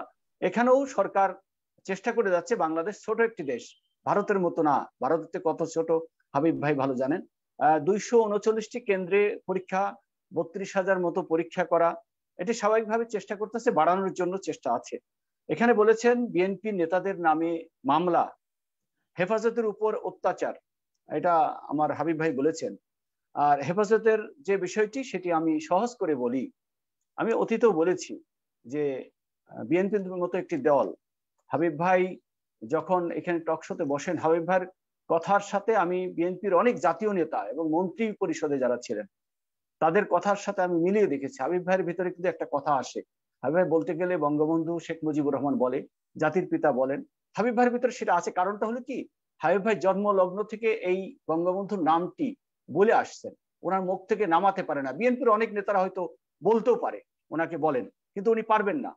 তো ওনার ভিতরে যে সিম্প্যাথিটা আছে আওয়ামী লীগের প্রতি বা বঙ্গবন্ধুর প্রতি, আমি আওয়ামী লীগের প্রতি বলবো না, বঙ্গবন্ধুর প্রতি, এই বঙ্গবন্ধুর প্রতি সিম্প্যাথির কারণে আওয়ামী লীগের অনেক নেতাকর্মী, জামাত, যুবলীগের, ছাত্রলীগের নেতাকর্মীরা হাবিবের প্রতি একটি সিম্প্যাথি আছে। আজকে দেখেন এই টকশোতে আমি যতটুকু মনে করি, হাবিব ভাই তো সাহস করে আসছেন। আপনি দেখেন আমরা মোবাইলে কথা বলেছে, সেটার অডিও রেকর্ডিং আমরা শুনেছি, সারাদিন আজকে শুনেছি। হেফাজতের নেতাদের মধ্যে কথোপকথন হয়েছে, সেই কথোপকথন আমরা শুনেছি। আমরা ইন্ডিপেন্ডেন্ট চ্যানেলে যেই ইয়েটি হলো, নিউজটি হলো, সেই নিউজে দেখেছি যে দ্বিতীয় স্ত্রী ঝর্ণার সন্তান, সে যে তার ডায়েরি দেখালো, ঝর্ণার ডায়েরি দেখালো, ডায়েরির যে পাতাগুলো পড়ে শোনালো সেগুলো কি, তার মানে বিষয়টি হচ্ছে যে মামুনুল হক উনি কি কাজটি করেছেন এটি সম্পূর্ণ আপনারা দেখবেন, কারণ আপনি 7-8 মিনিট সময় দিয়েছেন আমাকে। আমি কথাটি যেটি বলতে চেয়েছি, বিএনপির রাজনীতিতে ঐক্যবদ্ধ হয়ে আন্দোলন করে আওয়ামী লীগকে দোষ ত্রুটি ধরে আওয়ামী লীগকে বেকায়দায় ফেলবে, সেই যোগ্যতাটি আসলে বিএনপির নাই বিধায় এই জামাতের মতো একটি দলকে সাথে নিয়ে জোট করে বিএনপি এগিয়ে যাচ্ছে। এখন জামাত ইসলাম টেন্ডার নিয়েছে, সেটা হেফাজতকে কাজে লাগিয়ে, হেফাজতকে কেন কাজে লাগানো সম্ভব সেটি হচ্ছে হেফাজতের আসলে ছাত্ররাই হচ্ছে সম্বল। মাদ্রাসার যারা কওমি মাদ্রাসার ছাত্র আছে তাদেরকে যেভাবে ট্রেনিং দেওয়া হচ্ছে, ব্রেন ওয়াশ করা হচ্ছে, এই ব্রেন ওয়াশের মধ্য দিয়ে বাংলাদেশে আন্দোলন করার যে আগামী দিনের যে প্রত্যয়, বিশেষ করে বিএনপি সহজোট চিন্তা করেছে, সেটি হেফাজতের উপর দায়িত্ব। না না, আপনারা কিন্তু দুধকলাতে এই হেফাজতকে ইয়ে করছেন, এটা অনেকেই বলে। আমরা করেছি। আমি বলছি তো হেফাজতকে ম্যানেজ করার জন্য। আজকে আমি যদি হাবিব ভাইকে তেল মেরে কথা বলি, হাবিব ভাইকে যদি একটু তোয়াজ করে কথা বলি, হাবিবের সাথে যদি ডেকে কথা বলতে চাই, এটা আপনি খুশি হবেন, সাধারণ মানুষ খুশি হবে, সাধারণ মানুষের ভিতরে ক্ষোভ দুঃখ একটু লাঘব হবে। এটা চেষ্টা করে আওয়ামী লীগ সরকার, শেখ হাসিনা সরকার। আওয়ামী লীগ শেখ হাসিনা কিন্তু 14 সালের নির্বাচনের আগে স্বাভাবিকভাবে চিন্তা করেছিল যে বিএনপিকে যদি নির্বাচনে আনা যায় তাহলে শান্তিপূর্ণভাবে এই দেশে আমরা দেশটাকে সামনে এগিয়ে নেব, উন্নয়নটা করবো, এটা চেয়েছেন মাননীয় প্রধানমন্ত্রী শেখ হাসিনা চেয়েছেন, যে কারণে উনি টেলিফোন করেছিলেন। টেলিফোনের কথোপকথন সব আপনারা জানেন। মূল ব্যাপারটা হলো যে শেখ হাসিনার এই চিন্তা চেতনা আছে, যারা বিরোধী শক্তি আছে তাদের সাথে সমন্বয় করে রাজনীতি করে এই দেশটাকে সামনে কিভাবে এগোনো যায়, এর জন্য হয়তো হেফাজত ইসলামকে নমনীয় করা যায় কিভাবে, তার জন্য আমাদের কোনো কোনো নেতাকে কাজে লাগানোর চেষ্টা করেছে। আমরা স্বীকার করি হেফাজত ইসলামের সাথে, হেফাজত ইসলামের হুজুরের কাছে দুর্বল আমাদের কোনো কোনো নেতা আছে, সেই মাধ্যম দিয়ে হয়তো সরকার চেষ্টা করেছে, কিন্তু চেষ্টাটা তো আসলে ওইটা না। বাংলাদেশে ধর্মকে ব্যবহার করে রাজনীতি করতে হবে, আওয়ামী লীগের বিরুদ্ধে তার জন্য যত রকমের পায়তারা আছে, সেই জায়গাটাই আমি বলি মামুনুল হক সাহেব উনি এই 26 তারিখে মোদি আসবে সেইটাকে টার্গেট করে এমন আমি বলবো মসজিদে যে নামাজ পড়তে গিয়েছে, হাবিব ভাই কি জানে কতজন জামাতের বা ছাত্রলীগের নেতাকর্মী, সরি যুবলীগের, ছাত্রলীগের, আওয়ামী লীগের নেতাকর্মী ওই বাইতুল মুকাররমে নামাজ পড়তে যায়? এটা কিন্তু হাবিব ভাই জানে না। আবার আমি বলবো হেফাজতে ইসলাম নামাজ পড়তে গেছে, হেফাজতে ইসলামের সাথে টুপি পরে বিএনপির নেতাকর্মীরা কতজন গিয়েছে এটা কিন্তু হাবিব ভাই জানে না। তার মানে এটা একটা পরিকল্পনা ছিল যে মোদী সাহেবকে টার্গেট করে বাংলাদেশে একটা উত্তাল সৃষ্টি করে। মোদী কোনো ফ্যাক্ট ছিল না, আওয়ামী লীগকে যে কোনো প্রকারে ম্যাসাকার করা, আওয়ামী লীগকে ফেলে দেওয়ার জন্য মামুনুল হক সাহেব আসলে টায়ার্ড হয়ে গেছেন, যে কারণে সোনারগাঁর মতো একটি এরকম জায়গায় উনি বিনোদন করতে গিয়েছেন। উনি একটু রেস্ট নিতে গিয়ে উনি নিজেই বলেছেন যে আমি একটু এই কয়েকদিনে টায়ার্ড হয়ে গেছিলাম, সরকারকে ফেলে দেওয়ার জন্য চেষ্টা করেছিলাম, ঘুম হয়নি, আমি একটু ভালো করে ওখানে আরাম করতে গিয়েছিলাম। এই আরাম করতে যেয়ে কিন্তু শোনেন, চোর যখন চুরি করে যায় যে কোনো সিমটম চিহ্ন রেখে যায় ধরা পড়ার জন্য। আজকে হেফাজত ইসলামের এই মামুনুল হক সাহেবের কারণে আপনি দেখেন অনেকেই অনেক রকমের ইউটিউব করে ছেড়ে দিয়েছে, অনেক মন্তব্য করেছে, অনেক সমালোচনা সরকারের বিরুদ্ধে যাচ্ছে তাই বলেছে। দেখেন একটা একটা করে সব সরকারকে হুমকি দিয়েছে। আমি মনে করি যেটি আমি শেষ করে দিই, কেন হাবিব ভাই শেষের দিকে না 5 মিনিট আছে, হাবিব ভাই চলে যাবেন, আপনার কাছে আবার আসবো। আমি বলবো যে আজকে হেফাজত ইসলামের মাধ্যম দিয়ে এদেশের আওয়ামী লীগকে বা সরকারকে বেকায়দায় ফেলে যে কোনো প্রকারে হোক, সেনাবাহিনী আসুক আর যেই আসুক, আওয়ামী লীগ চলে যেতে হবে, এই ধরনের একটা পায়তারা করতে চেয়েছিল। আজকে এই মামুনুল হক সাহেব দিয়ে এটা প্রমাণ হয়ে গেছে যে ওনারা কি চেয়েছে, ভালো ছেলে, অন্তত এই জায়গাটায় আশা লাগতো না। ধন্যবাদ। ধন্যবাদ। আমি একটু যাবো আমাদের সাথে আছেন বিএনপির চেয়ারপারসন উপদেষ্টা সাবেক ছাত্রনেতা হাবিব ভাই। হাবিব ভাই একটা বিষয় একটু আনমিট করতে হবে, যে হাবিব ভাই একটু আনমিট করতে হবে, মিউট করা। আমার একটা বিষয় খুব জানতে ইচ্ছা করছে, অনেক দর্শকে লিখছেন যে আপনারা বিএনপি বলতেছেন যে যে আন্দোলন হলো, আন্দোলনের সাথে আপনারা সংযুক্ত ছিলেন না, কিন্তু আমরা দেখলাম যে বিএনপির কেন্দ্রীয় নেতা, কেন্দ্রীয় কমিটির নেতা, ঠিক আছে হাবিব ভাই, ঠিক আছে, কেন্দ্রীয় নেতা নিপুণ রায়ের একটা আপনার মোবাইলের বক্তব্য, যে বক্তব্যতে গাড়ি জ্বালিয়ে দেওয়ার কথা বলা হলো, এ ব্যাপারে কি বলবেন? আচ্ছা, প্রিয় মানুষ রূপচাঁদ দাস সবাই ব্যস্ত ছিলেন, হাবিব ভাইরা সবাই ব্যস্ত ছিলেন। দর্শক প্রশ্ন করছে হাবিব ভাই, এটা আমার প্রশ্ন না, এটা দর্শক প্রশ্ন করছে। ঠিক আছে, আমি উত্তরটা দেই। যে নিপুণ রায় বিএনপির কেন্দ্রীয় কমিটির একটা সদস্য। রিপন রায় কোনো সিদ্ধান্ত বা ডিসিশন মেকার? রিপন রায় তার কোন ছেলের সাথে কি কথা বলেছে, যেহেতু বিএনপি হরতাল ডাকেনি, এবং নিপুণের ওই কথায় পরিপ্রেক্ষিতে একটা গাড়ি জ্বলেছে কোথাও ঢাকা শহরে, আচ্ছা জলে নেই, গাড়ি যেখানে জ্বলছে, যেখানে গাড়ি ভাঙচুর হচ্ছে, যেখানে এতগুলি মানুষ হত্যা হলো, সেইগুলির নামে মামলা হলো না, সেগুলির আলোচনা নিপুণ দাস কি বলেছে তার কর্মীর সাথে, সেটি বড় ব্যাপার হয়ে গেল। নিপুণ এরকম কত নিপুণ রায় ছিল হাবিব ভাই, কত নিপুণ রায় ছিল ভাই নবীন উস্কিয়ে দেওয়ার জন্য। এটা কোনো উস্কানোর ব্যাপার ছিল না, আমরা জানি এগুলো উস্কে লাভ হয় না।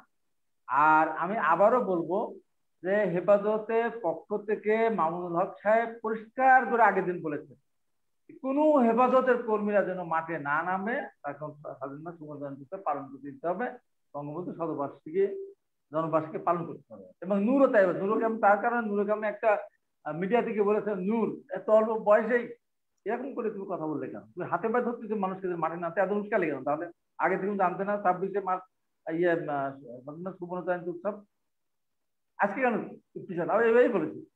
এখন কথা হলো যে মামুনুল হক সাহেবের দ্বিতীয় বইয়ের স্ত্রী 200 পাতার ডায়েরি দেখা না 500 পাতার ডায়েরি দেখা, এটা আমার কাছে কোনো ব্যাপার না। মামুনুল হক এমন ব্যাপার, এখন ব্যাপারে মানুষকে কিভাবে বাঁচাতে হবে সেটি এখন বড় ব্যাপার। মামুনুল হক সাহেবের এই একটা ব্যক্তিগত ব্যাপার নিয়ে সারা মিডিয়া হুমড়ি খেয়ে পড়েছে, এটা কোনো দরকার নেই। আজকে এরকম বাংলাদেশে বহু ঘটনা এমন ঘটেছে, মামুনুল হক সাহেব বলেছেন না আমি দ্বিতীয় বিয়ে, মিটে গেল। উনি বিয়ে নাও করে থাকেন, ওই সময় যদি বিয়ে করে নেন তাও তো মিটে যায়। অনেকে আছে না ছেলে মেয়ে জোর করে নিয়ে যায়, ধর্ষণ করে, বিয়ে দিতে মিটে যায়, তার বিরুদ্ধে মামলা হয় না। এই মামুনুল সাহেবকে নিয়ে এই আলোচনা কোনো দরকার আছে বলে আমি মনে করি না। আর মামুনুল সাহেবরা সবসময় বলে আসছে আমরা এই সরকারকে সমর্থন করি, প্রধানমন্ত্রীর হাতকে আমরা শক্তিশালী করতে চাই, আমরা ক্ষমতায় যাওয়ার কারো সিঁড়ি হতে চাই না, কাউকে ক্ষমতা থেকে নামাতে চায় না, কাউকে ক্ষমতা আমরা পাঠাতেও চায় না। ওনারা বলেন ওনারা সরকারকে কেন উৎখাত করবে? ওনারা তো ক্ষমতার পরিবর্তনের সাথে ওনারা জড়িত না, ওনারা তো সিদ্ধান্তই ওনাদের আছে, ওনার ক্ষমতার পরিবর্তনের সাথে ওনারা জড়িত না। ওনারা নরেন্দ্র মোদী না হয় যদি বাংলাদেশে ভারতের অন্য কোনো প্রধানমন্ত্রী থাকতেন, যদি সোনিয়া গান্ধী থাকতেন, তাহলে হয়তো ওনারা এই মিছিলটা করতেন না। তারপর ওনারা আগে প্রত্যাহার করেছেন। নূরও প্রত্যাহার করে নিয়েছে, নূরা প্রত্যাহার করে নিয়েছে, গেল। দ্বিতীয়ত কথা হলো, আমি বলবো আমার একটা বক্তব্য, যে বক্তব্যটা কেউ বলবেন, আমি নবীন নওয়াজকে অনুরোধ করবো যে সরকারকে আমি বলবো যে সরকার শুধু সরকারি কর্মচারী কর্মকর্তাদের খুশি রাখার জন্য পয়লা বৈশাখে একটা উৎসব ভাতা প্রবর্তন করেছে। বাংলাদেশে মাত্র 20-22 লক্ষ সরকারি কর্মকর্তা। উৎসব ভাতা কেন? বৈশাখ মাসে সরকারি কর্মকর্তারা অনেকে পান্তা ইলিশ খায়, কেউ রমনা বটমূলে যায়, বিভিন্ন ক্লাবে যায়, বিভিন্ন জায়গায় যায় এবং নতুন নতুন কাপড় পরিধান করে বেড়ায়। এবার যেহেতু সেই উপলক্ষটি নেই, তার কারণ পয়লা বৈশাখ রমজান শুরু হচ্ছে, তার মানে ওই দিন পান্তা ভাত খাওয়ার কোনো সুযোগ নেই এবং করোনার কারণে লকডাউনে আছে দেশ বা যাবে, এর মধ্যে নতুন জামা কাপড় পরে ঘোরার সুযোগ নেই। তাই আমি বলবো সরকারকে বলবো এই টোটাল যে কয় হাজার কোটি টাকাই হোক না কেন, এই টাকাটা দিয়ে আপনার বাংলাদেশে মাত্র 2টি অক্সিজেন উৎপাদন কেন্দ্র প্লান্ট আছে, এই টাকাটা দিয়ে অক্সিজেন দু একটা বিভিন্ন ডিভিশনাল শহরে দেন, ভাগ করে দেন, শুধু ঢাকাতে না, রাষ্ট্রে একটা দেন, খুলনা একটা দেন, যে কয়টা করা যায় আপনার অক্সিজেন প্লান্ট বসান, অক্সিজেন সিলিন্ডার কেনেন এই টাকা দিয়ে। এবং এই যে মানুষ, আমার ভাই বললেন যে লাইন, এখন কি আপনি জানেন ভাইয়া 37টি জেলায় এখনো কোনো করোনা টেস্টের কোনো মেশিন নেই, কোনো ল্যাব নেই, কোনো আর্টিফিশিয়াল মেশিন বসেনি। 1 বছর পার হয়ে গেল, তাহলে আমরা কোথায় আছি? এবং ডাক্তাররা বলছেন, স্বাস্থ্যমন্ত্রী বলেছেন এখন আমার পক্ষে ঢাকা শহরে আর কোনো হসপিটালে একজন রোগী ভর্তি করার আমার সামর্থ্য নেই। কালকে বঙ্গবন্ধু বিশ্ববিদ্যালয়, মেডিকেল বিশ্ববিদ্যালয় তারা 100 সিটের মধ্যে আজকে অ্যারেঞ্জ করতে চেয়েছেন 8-10টা মনে হয় আইসিইউ। ডেইলি যদি 5-7 হাজার করে মানুষ যদি আক্রান্ত হয় তাহলে এবার কোথায় রাখবে? এর আগে শুনছিলাম বসুন্ধরা 4000ই করেছে, কই সেই বসুন্ধরা সে খবর নেই। তার মানে এখানে লুটপাট, এই 229টা কেন্দ্রের ভিতরে কত টাকা লুটপাট হয়েছে, শত কোটি টাকা লুটপাট হয়ে যাচ্ছে, এদিকে কিন্তু খেয়াল নেই। আমি তাই বলেছিলাম ডাক্তার আজিজ, স্বাধীনতা চিকিৎসা পরিষদের মহাসচিব, তার সাথে একটা টকশোতে বলেছিলাম ভাইয়া আমাকে 1 কোটি করে টাকা দেন, আমি প্রত্যেকটা জেলায় যদি বলেন, প্রত্যেকটা উপজেলায় যদি বলেন, আমি আর্টিফিশিয়াল মেশিন সব পূর্ণাঙ্গ ল্যাব স্থাপন করে দেওয়ার ব্যবস্থা করে দেবো। সেখানে টেস্টের খরচ হবে মাত্র 50 থেকে 100 টাকা। এবং বর্তমান যে কিট বেসরকারি হাসপাতালে 4500, 5500, 6000 নিচ্ছে এবং সরকার সাপ্লাই নিয়েছে একটা কিটের দাম 2350, 2250, 2600 টাকা করে। সেই কিট 280 টাকায় যদি আপনার ওপেন টেন্ডারে যান 2 থেকে 280 টাকার পাওয়া যাবে, তারও কমে পাওয়া যেতে পারে। এই যে লুটপাট, অবাধে লুটপাট করার সুযোগ দিয়েছে আপনার এই যে বেসরকারি হসপিটালগুলোতে। এবং একদিন যদি আইসিইউতে থাকে সেখানে বিল আসে 1.5-2 লক্ষ টাকা। আপনার 30 মিনিট যদি অক্সিজেন তার নিতে হয়, তার বিল লুটপাট কেন? সরকার একটু গুরুত্ব নাই, এমপির পিছনে না ঘুরে, ওই মামুনুল হকের পিছনে এখন না ঘুরে সরকার এই জায়গাটা আসুক। এবং আমার ভাই যে ডাক্তার মুখলিসুর রহমান যে কথাটি বলেছেন, আমি ওনার সাথে কথা বলতে চাই, আসেন করোনাকালীন সময়ে এই লুটপাট যারা করেছে তাদের বিচার করেন এবং লুটপাট যেন করতে না হবে তার ব্যবস্থা করেন এবং ঘোষণা করেন যে কোভিড রোগী মানেই বিনা চিকিৎসায় তাদেরকে চিকিৎসা দেওয়া হবে, সরকারি হোক বেসরকারি হোক। আপনি বেসরকারি হাসপাতালকে আপনি করেন, আপনার যেমন যে আপনার করে নেন, আপনি কি বলেন রিকুইজিশন নেয় না, নিয়ে তাদের আপনি বেতন দেন। উনি যখন বলতেন যে সমস্ত ডাক্তারদেরকে বেতন দেওয়া হয়, ওষুধ ফ্রি দেওয়া হয়, বিনামূল্যে ওষুধ দেওয়া হয়, আপনার যদি এইটুকু বলেন যে করোনার ট্রিটমেন্ট বিনা পয়সা হবে এবং করোনাকালীন সময়ে বেসরকারি যেগুলি মেডিকেল কলেজ বা বেসরকারি যে সমস্ত হসপিটালগুলি আছে যারা করোনাকালীন সময় বিনা পয়সা তাদের চিকিৎসা করতে হবে, অন্য চিকিৎসা আপনার করেন, টাকা দেন এখানে। কারণ মহামারী, আমি এই কথাটা বলতে চাচ্ছি আমার ডাক্তার ভাই কাজী মুখলিসুর রহমানের সাথে বলতে চাই যে বাংলাদেশে কিন্তু এই অবস্থা চলতে থাকে ভাইয়া, শত না। উনি তো বলেছেন ডেলি 800-900 কেন, এখন বাংলাদেশে অনেক বড় বড় ডাক্তার যারা বলতো যে করোনাকে আমরা পরাজিত করেছি।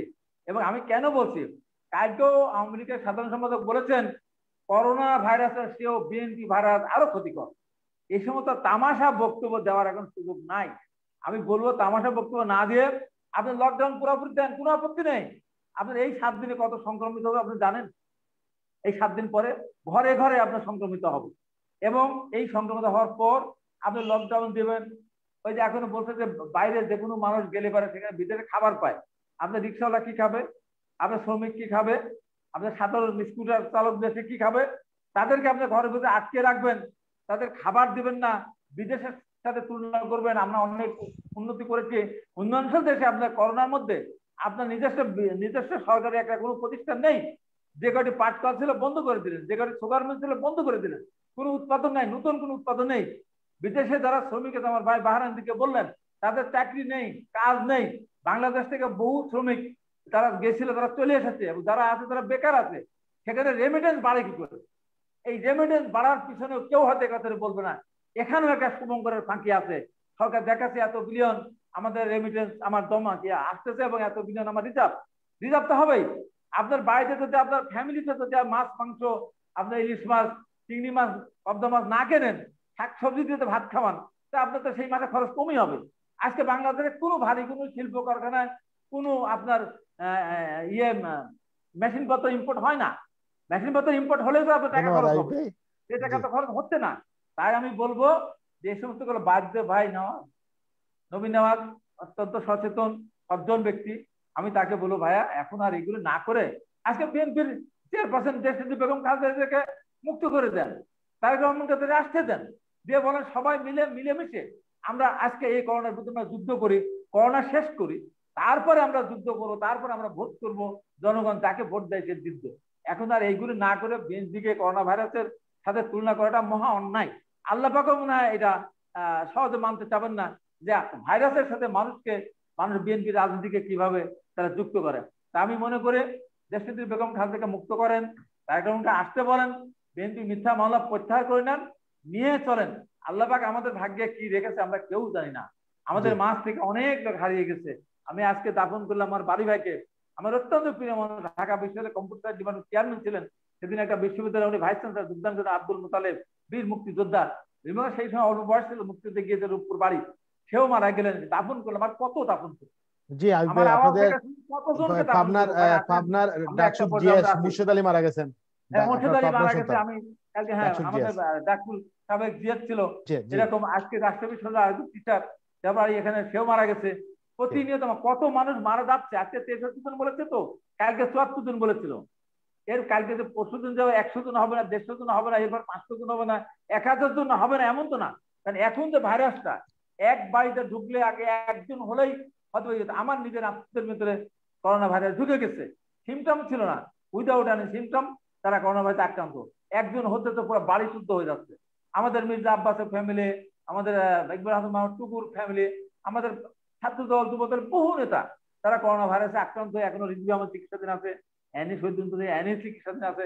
এমনকি ছাত্রলীগের আমার সাথে সাধারণ সম্মত অসীম কুমার উকিল, সেও বঙ্গবন্ধু বিশ্ববিদ্যালয় কলেজে সেও ভর্তি আছে। অতএব করোনা কিন্তু কাউকে ছাড়বে না। এটা পুলিশ র্যাব না, বিজেপি না, শুধু গিয়ে বিএনপি কে ধরবে তা কিন্তু না। আমি প্রথম দিনে আমি বলেছিলাম করোনা কিন্তু আওয়ামী লীগকে ধরবে, বিএনপি কে ধরবে, কাউকে ছাড়বে না। অতএব আসেন করোনার সাথে ওইভাবে যুদ্ধ না করে দোষারোপের রাজনীতি ছেড়ে দিয়ে আপনারা দলে ক্ষমতায় আসেন, আপনাদের দায়িত্ব বেশি। আমি শেষ করি এই বলে, এই পৃথিবীর সৃষ্টি হওয়ার পর এমপি না, মন্ত্রী না, ব্যবসায়ী না, আমরা না, কোনো কিছু না, আমি বাংলাদেশে সবচেয়ে বেশি আমি ত্রাণ দিয়েছি, সবচেয়ে বেশি ত্রাণ দিয়েছি। এখনো 12 লক্ষ টাকা আমি এখনো ত্রাণের চাউলের বাকি নিয়ে আমি কাঁধে বহন করে আমি ঘুরতেছি। এখন যদি এই লকডাউন দেন, আমি এখন 50-52 টন আমি চাউল দিয়েছিলাম, এখন তো আমি পারবো না। তাহলে আমরা তো সেটা আমি লোন করে এখন তো আমাকে আর লোন দিবে না। সরকারেরই দায়িত্ব, সরকার যেন সুনজর দেন, এবং স্টেট একটা করোনা টেস্টের বেশি 300 টাকার 500 টাকার বেশি কোনোভাবে নিতে পারবে না। আপনার তাদের এত খরচটা পড়ে না। একটা করোনা রোগীর কাছে কেন 4000-5000 টাকা নেবে? কেন আজকে মানুষ অস্বস্তি? এখনো 37টা জেলা, প্রত্যেকটা জেলায় করোনা রোগী টেস্ট করার জন্য আইসিইউ বন্ধ, তো প্রত্যেকটা ডিস্ট্রিক্টে থানা যদি করতে পারেন আরো ভালো। আপনি চিকিৎসাটা গ্রামে পর্যন্ত নিয়ে আসেন।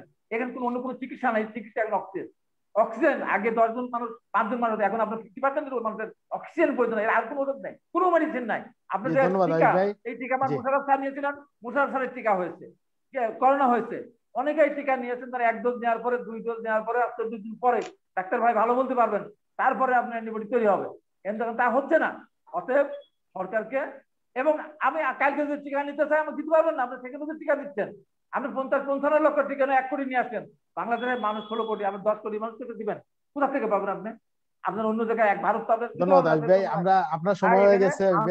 সরকারকে আমি বলি দোষারোপ রাজনীতি বাদ দিয়ে বিএনপির বিরুদ্ধে না লেগে মামুনুল হক না করে উনার সাথে আল্লাহ দিবেন। যদি উনি অন্যায় করে থাকেন ওটা বাদ দিয়ে আসেন মানুষকে বাঁচায়, আমরা সবাই বাঁচি। আপনাকে ধন্যবাদ। আমি আরেকটা অনুষ্ঠান ঢুকবো, তারপরেও যদি আমি ফাঁকে ঢুকতে পারি, আমি ঢুকে আমার ডাক্তার ভাই বা আমার ভাই নবীনজ আলোচনা করুন, শাহরিয়ার হাসান আলোচনা করুন, আমি সেটাকে শুনবো। ধন্যবাদ ধন্যবাদ আইয়ুব ভাই, কৃতজ্ঞতা জানাচ্ছি ব্যস্ত সময় দেওয়ার জন্য। আমি যাবো আমাদের সাথে আছেন প্রবাস ধর্ম চট্টগ্রাম ব্যুরো প্রধান শাহরিয়ার হাসান ভাই। শাহরিয়ার হাসান ভাই, আমাদের অনেক দর্শক অনেক কমেন্টস করেছে, আপনার মতামত প্লিজ একটু আনমিউট করতে হবে। আপনাকে ধন্যবাদ জানি। শুনছিলাম যারা কথা বললেন সবার কথা শুনছিলাম। ডাক্তার মুখলিসুর রহমান মুকুল, যিনি যুক্তরাজ্য থেকে প্লিজ সাউন্ডটা কম।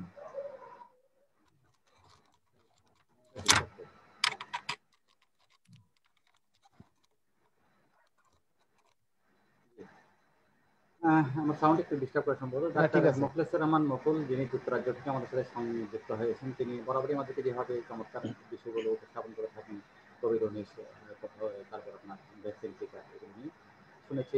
আমরা এই কথাগুলো নিশ্চয়ই আমরা উপকৃতভাবেই কথাগুলো পরিপ্রেক্ষিতে হাবিবুর রহমান হাবিব, যিনি উপদেষ্টা বাংলাদেশ জাতীয়তাবাদী দল চেয়ারপারসনের, তিনিও বেশ অনেকগুলো কথা বলে গেছেন বিভিন্ন পর্যায়ে বিভিন্ন বিষয়ে। আমাদের সাবেক মাননীয় সংসদ সদস্য মোহাম্মদ নবীন, যিনি প্রেসিডেন্ট সদস্য আওয়ামী যুব লীগের, বাংলাদেশ আওয়ামী যুব লীগের, তিনিও তার বক্তব্যগুলো উপস্থাপন করেছেন। কি বলি, এখন তো দুটো সমস্যা, একটা হচ্ছে কোভিড-19, আরেকটা হচ্ছে এই গত 1-2 সপ্তাহ যাবত যেসব কাণ্ড কারখানা বাংলাদেশে চলছে বিভিন্নভাবে, সেগুলো আমাদের একটা সুবিধা আছে কি, আমরা রাজনীতিকদের দায়িত্ব বেশি থাকে, দায়ও বেশি থাকে। তারা দেশের প্রতি যেমন আপনার দায় থাকে, তেমনি দলের প্রতিও একটা দায় থাকে, যার জন্য তাদেরকে দেশের কথা বলার পাশাপাশি দলের প্রতি যে দায় আছে সেটাও চিন্তা করতে হয়। তো সাধারণ নাগরিক হিসেবে আমরা আবার এই যে সুবিধা আছে, আমাদের দেশের প্রতি দায় থাকে, দলের প্রতি আমাদের কোনো দায়িত্ব নেই। যখন যে ভালো তখন তাকেই আমরা বলি যে ভালো। এই জায়গাটা দাঁড়িয়ে আমরা একটু স্বাচ্ছন্দ্য বোধ করি যে কথা বলতে গিয়ে দলের চিন্তা করতে হয় না। সেভাবে আপনার মুকুল ভাই তো বলে গেলেন কোভিড-19 কথা, আমাদেরকে সেগুলো মনে রাখা উচিত, সেগুলো আমাদেরকে বুঝতে হবে, উপলব্ধি করতে হবে। সেটা উপলব্ধি করা নয়, সেগুলোকে কার্যকর করার ব্যবস্থা নিতে হবে। আমরা তো আমাদের অবস্থা কি হচ্ছে আমরা বুঝতেই পারছি। আর হাবিব রহমান হাবিব সাহেব যে বিষয়গুলো বলে গেছেন, ওই যে বললাম দলের প্রতি দায়বদ্ধতা থেকে অনেক কিছু বলতে হয়, যে কথাগুলো তিনি বলেছেন, তিনি চমৎকার বলেছেন। কোভিড-19 নিয়ে এই বিষয়গুলো ঠিক আছে, লকডাউন নিয়ে তিনি আমাদেরকে যে বিষয়গুলো পরামর্শ দিয়েছেন সেগুলো একটা জায়গায় চমৎকার করে তিনি বর্ণনা করেছেন। লকডাউনটা যে খুবই গুরুত্বপূর্ণ এবং সেটি বিলম্বিত করার পর আমাদেরকে যে বিশাল রকমের আশঙ্কামূলক অবস্থায় পতিত হতে হবে, সেটি কিন্তু সত্য কথা। পাশাপাশি তিনি ওই আপনার এই বর্তমানে গত 1-2 সপ্তাহ যাবত যেসব ঘটনা প্রভাব বাংলাদেশে ঘটছে সেগুলো ইঙ্গিত দিয়ে তিনি কিছু কিছু কথা বলেছেন। এখন আমরা হচ্ছে একটা গ্যাডাকলের মধ্যে বলতে এটা আপনার ওই কি বলা হয়, কি রিসোর্টের যে কি বিষয় সেটি বলেন, আর আপনার সংসদে যে বক্তব্য সেটি বলেন, দুই পক্ষই বলেন। এই পক্ষ বলেন যে আমি ঠিক আছি, আমার কোনো ভুল নাই, আমি কোনো অন্যায় করিনি, আমি আমার জায়গায় ঠিক আছি। আবার সরকার থেকে বলা হচ্ছে যে না, তিনি ভুল করেছেন, তিনি তার এই অবস্থা সেটা। এখন কোনটা যে সত্য সেটি তো আমরা নাগরিকরা বুঝতে পারি না। এখন আমরা নাগরিকরা বুঝবো কি করে আসলে কোনটা সত্য? না কিন্তু শাহরিয়ার ভাই, আমার একটা প্রশ্ন হচ্ছে ওই জায়গায় আপনি সবক দিবেন, আপনি তথ্য দিবেন, আপনি বলবেন যে আপনার জীবনযাত্রা এইভাবে চলা উচিত, এই করা উচিত, আর আপনি নিজেই এর উল্টাটা করবেন, এটা কেমনে হয়? এবারে কি বলবেন? আমি সেটাই বলছি যে উল্টোটা যে করেছে সেটি তো কেউ বলছে না, আমরা তো সেটি প্রমাণ করতে পারছি না। সেটি সরকার থেকে কি কোনো ধরনের ব্যবস্থা নেওয়া হয়েছে যে এটি প্রমাণ করার জন্য? বা শুনুন, আমি একটা কথা বলি, খুব স্বাভাবিকভাবে খোলামেলা কথা বলি, যে ঘটনাটা রিসোর্টে হয় সেটা সাধারণ নাগরিক যদি হতো, তাহলে আমাদের দেশে পুলিশ কি করতো, আইন প্রয়োগকারী সংস্থা কি করতো, অবস্থানটা কি হতো তখন? বা সেই দুজনকে আপনার কি ধরনের আইনগত ব্যবস্থার মোকাবেলা করতে হতো? তারা কি সেই অবস্থার মোকাবেলা তাদেরকে করতে হয়েছে? ওই দুজনকে কি সেই অবস্থার মোকাবেলা করতে হয়েছে? বরং তাদেরকে পুলিশ এসে আমরা দেখলাম যে পুলিশ সব কিছু জেনে শুনে বুঝে তারপর তারা ছাড় পেয়ে গেলেন। ছাড় পাওয়ার পর তাদের বক্তব্য থেকে শুনলাম যে পুলিশ প্রশাসন সন্তুষ্ট হয়েছে, তারা যোগাযোগ করে বিষয়গুলো উপলব্ধি করতে পেরেছেন এবং তারা বুঝতে পেরেছেন যে জায়গাটায় কোনো অসুবিধা নেই, যার জন্য তারা ছাড় পেয়েছেন। সেটি হচ্ছে মামুনুল সাহেব নিজের বক্তব্য। তো সেই জায়গাটায় আমি কি করে বলবো, আমি কি করে বুঝতে পারবো যে এখানে আপনার অন্যায় একটা কিছু আছে? দ্বিতীয়ত আপনার সরকার থেকে বলা হচ্ছে যে এই জায়গাটায় যে তার ভ্রান্তি আছে, তার অবস্থাটা যিনি যেভাবে বলছেন তা নয়। সেটি যদি হয়ে থাকে সেটির এবার প্রমাণ কি আছে? অর্থাৎ আমরা সাধারণ নাগরিক বুঝতে আমরা একটা ঘোরের মধ্যে আছি। এই দল এটা বলে এটা। কিন্তু শাহরিয়ার ভাই একটা বিষয়, নবীনওয়াজ ভাই একটা বিষয় ক্লিয়ার করছেন। নবীনওয়াজ আজকে বিভিন্ন মিডিয়া আছেন, আপনি এটা হয়তো দেখেন নাই, যে উনার যে ছেলে, না আমি বুঝতে পারছি রূপকদা, আমি বুঝতে পারছি এই বিষয়গুলো প্রতি মুহূর্তে আমাদের নজরে আছে। আমি বলতে চাইছি একটা অপরাধ ঘটেছে, অপরাধ সংগঠিত হয়েছে। অপরাধ যখন সংগঠিত হয়েছে সেটি তো আইন প্রয়োগকারী সংস্থা, সেটি দ্রুত ব্যবস্থা নিয়ে এইটা ব্যবস্থা গ্রহণ করার পর আমরা বুঝতে পারবো যে জায়গাটা আইনগতভাবে মোকাবেলা করা হচ্ছে, এখানে দোষ বা নির্দোষের একটা বিষয় আছে। কিন্তু আমরা তো আইনগতভাবে মোকাবেলা করার কিছুই দেখছি না। বলতে পারেন যে এক দুটো মামলা হয়েছে, মামলাটা কারা করেছে? মামলা তো আমিও করতে পারি, আমি মামলা করে 10 বছর ঘুমিয়ে থাকতে পারি, আমি কোর্টেও যাবো না, কোনো কিছু করবো না, মামলা চললে চলবে, না চললে নাই। সেই ধরনের মামলা যদি হয় সেটি তো হচ্ছে আপনার এক ধরনের কি বলা হয় এই অন্য রকমের বিষয়। আমার কথা হচ্ছে যারা ঘটনাটা মোকাবেলা করেছেন, প্রশাসন থেকে শুরু করে আমাদের রাজনীতিকে যেভাবে কথা বলেছেন, তারা কি কোনো উদ্যোগ নিয়েছেন এই বিষয়টার জন্য? আচ্ছা, যদি উদ্যোগ না নিয়ে থাকেন, এতদিন যাবত আমি যেটা একটু আগে বললাম, যদি অন্য একটা পুরুষ বা নারী হতো তাহলে অবস্থাটা তার কি হতো? তাকে তো সাথে সাথে আপনার থানায় যেতে হতো, তার পরিবারকে ডেকে নিয়ে আসতো, অথবা আপনার সমাজের কর্তা ব্যক্তিকে ডেকে নিয়ে আসতো, ভালো মন্দ যাই হোক, হয়তো হাত করা পড়ানো হতো অথবা মুক্তি দেওয়া হতো। তার বেলা কি হয়েছে? কোনো কিছুই তো হয়নি। কোনো কিছু হয়নি। আমরা বুঝতে পারি যে পুলিশ যখন গিয়ে ওখানে কোনো কিছুই পায়নি তখন তাদেরকে ছেড়ে দিয়েছে, খুব সোজা হিসাব। এখন আপনি যেটা বলেছেন যে বিভিন্ন প্রমাণ, হ্যাঁ গণমাধ্যমে বিভিন্ন প্রমাণ, অডিও ভিডিও এবং কাগজপত্র সবকিছু আছে, সবগুলো দেখতে পাচ্ছি, কিন্তু প্রশ্নটা হচ্ছে এগুলো তো গণমাধ্যমের কাজ গণমাধ্যম করছে, সরকারের কাজ সরকার কি করলো, আর আপনার মামুন সাহেবের কাজ মামুন সাহেবের কি করলো? মামুন সাহেব কি প্রমাণ করতে পেরেছেন যে তিনি ঠিক জায়গায় আছেন? তিনি সেই প্রমাণ করতে পারেন? তিনি খালি মুখে বলছেন যে আমি যা করেছি ঠিক করেছি, আমি কোনো ভুল করিনি। ভুল যে করেননি সেটির প্রমাণ কি? আপনি প্রমাণ দিন যে আপনি ভুল করেননি, সেটি তো করছে না। সরকারও প্রমাণ দিচ্ছে না যে তিনি ভুল করেছেন। আমি আগে পিছনের কথা একটু শাহরের ভাইয়ের সাথে যোগ করে, মুকুল ভাই আছেন তো, আমি এখনই সেরে ফেলি, মানে এটা পরে মনে থাকবে না। আমি শাহরের ভাইকে প্রশ্ন করব যে শাহরের ভাই যে কথা বললেন যে মামুনুল হককে ওই দিন পুলিশ কেন আটকে নিয়ে যে মোটামুটি ভিতরে ঢুকালো না? আপনি কি জানেন যে হেফাজত ইসলাম যেভাবে ঢুকেছিল ওখানে, যদি কোনো কারণে মামুনুল হককে পুলিশ গ্রেফতার করতো তাহলে সারা বাংলাদেশে আগুন জ্বলে উঠতো। এই জায়গাটাকে নমনীয় করার জন্য তাকে তাদের হাতে তুলে দিয়েছে, এটা কিন্তু বারবার আসছে, তুলে দিয়েছে, তুলে দিয়ে পুলিশি নজরদারি ছিল। আজকে কি মামুনুল হক সাহেব কি ভিতরে না বাইরে?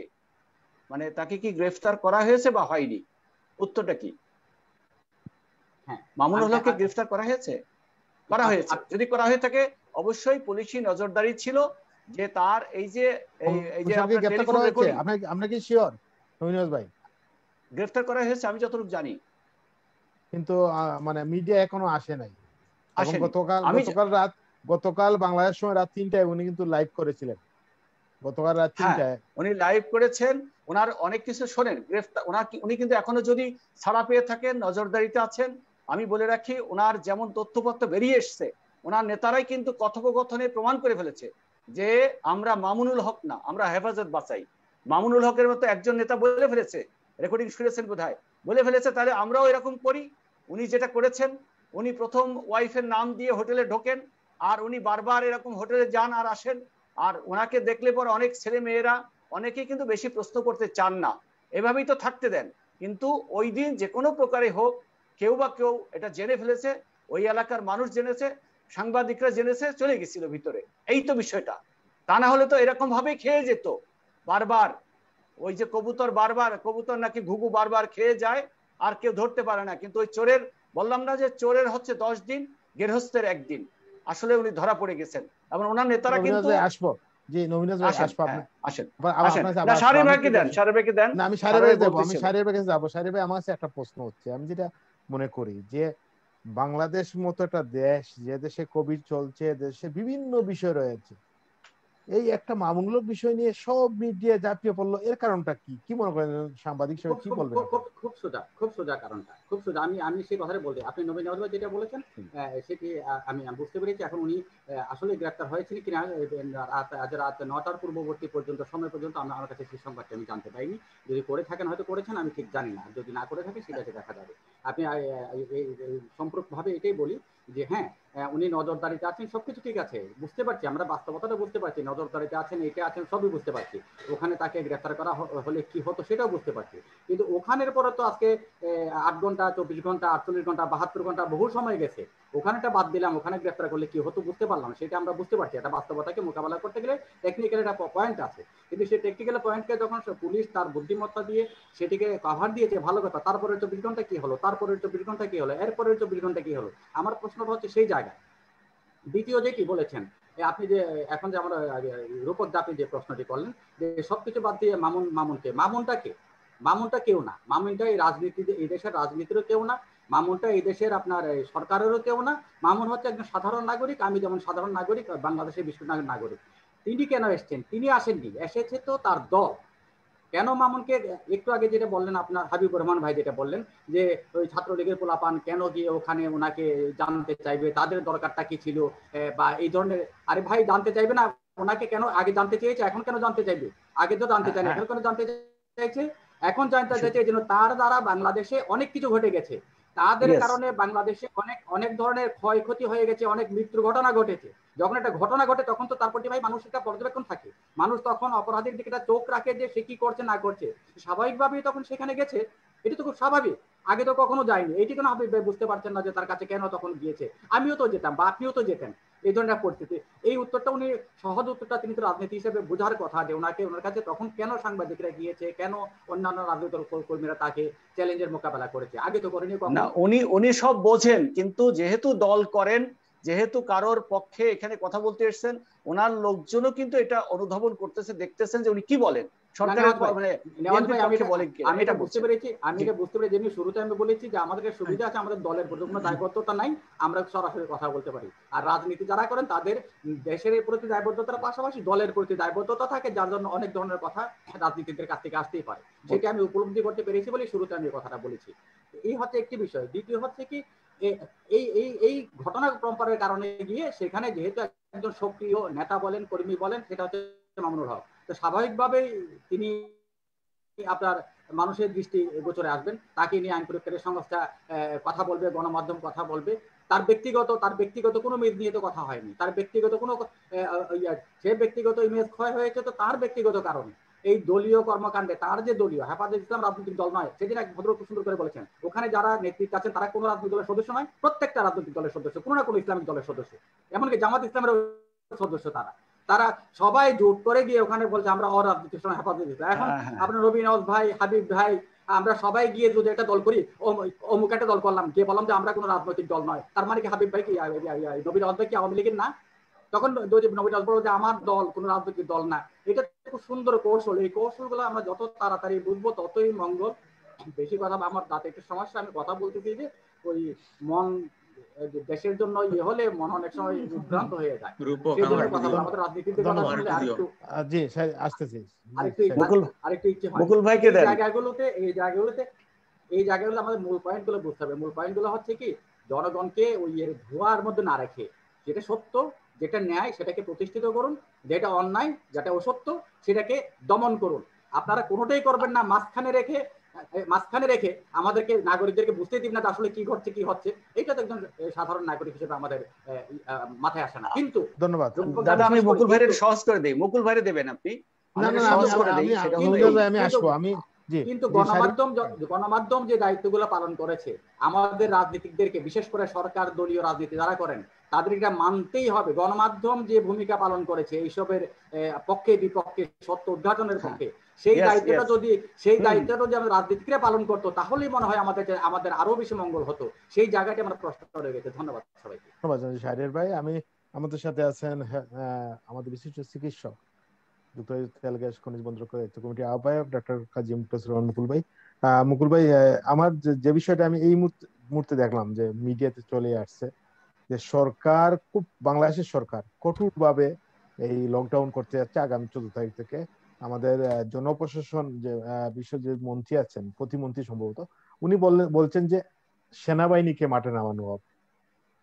আমরা দেখতে পাচ্ছি বাংলাদেশ সরকার খুব সিরিয়াস হচ্ছে। এই সিরিয়াসটা আপনি কিভাবে দেখেন? আরেকটা বিষয় হচ্ছে যে আপনি বাংলাদেশে আপনি ছাত্র রাজনীতি করেছেন, মানে লেখাপড়া করেছেন, চিকিৎসা করেছেন, তারপরে ইংল্যান্ডে এসেছেন। বাংলাদেশটার দিকে তাকিয়ে থাকেন, বিশেষ করে আপনি বা আমরা যারা প্রবাসী আছি, বাংলাদেশের ভালো খারাপ আমরা প্রতিদিন খবর রাখি। বাংলাদেশে যখন খারাপ কষ্ট দিলে কষ্ট পান, নিশ্চয়ই কষ্ট পান, আমরা যখন বীর মুক্তিযোদ্ধা। তো কি বলবেন এই যে রাজনীতির যে কথাগুলো হলো, বাংলাদেশে যা হচ্ছে, হ্যাঁ, এই ব্যাপারটা আপনি কিভাবে দেখেন, কি মনে করেন? রূপক, আমি প্রথমে রাজনীতির কথা বলি। বাংলাদেশে যেটা হইতেছে এটাতে আমি মোটো অবাক না, এইটাই হবে, এটা আমি জানি। আজ থেকে 6.5 বছর আগে আমি ঢাকায় বসে কয়েক পার্টির লোকজন ছিল, তার মধ্যে বিএনপি লিডারও ছিল খুলনায়। আমি বলছি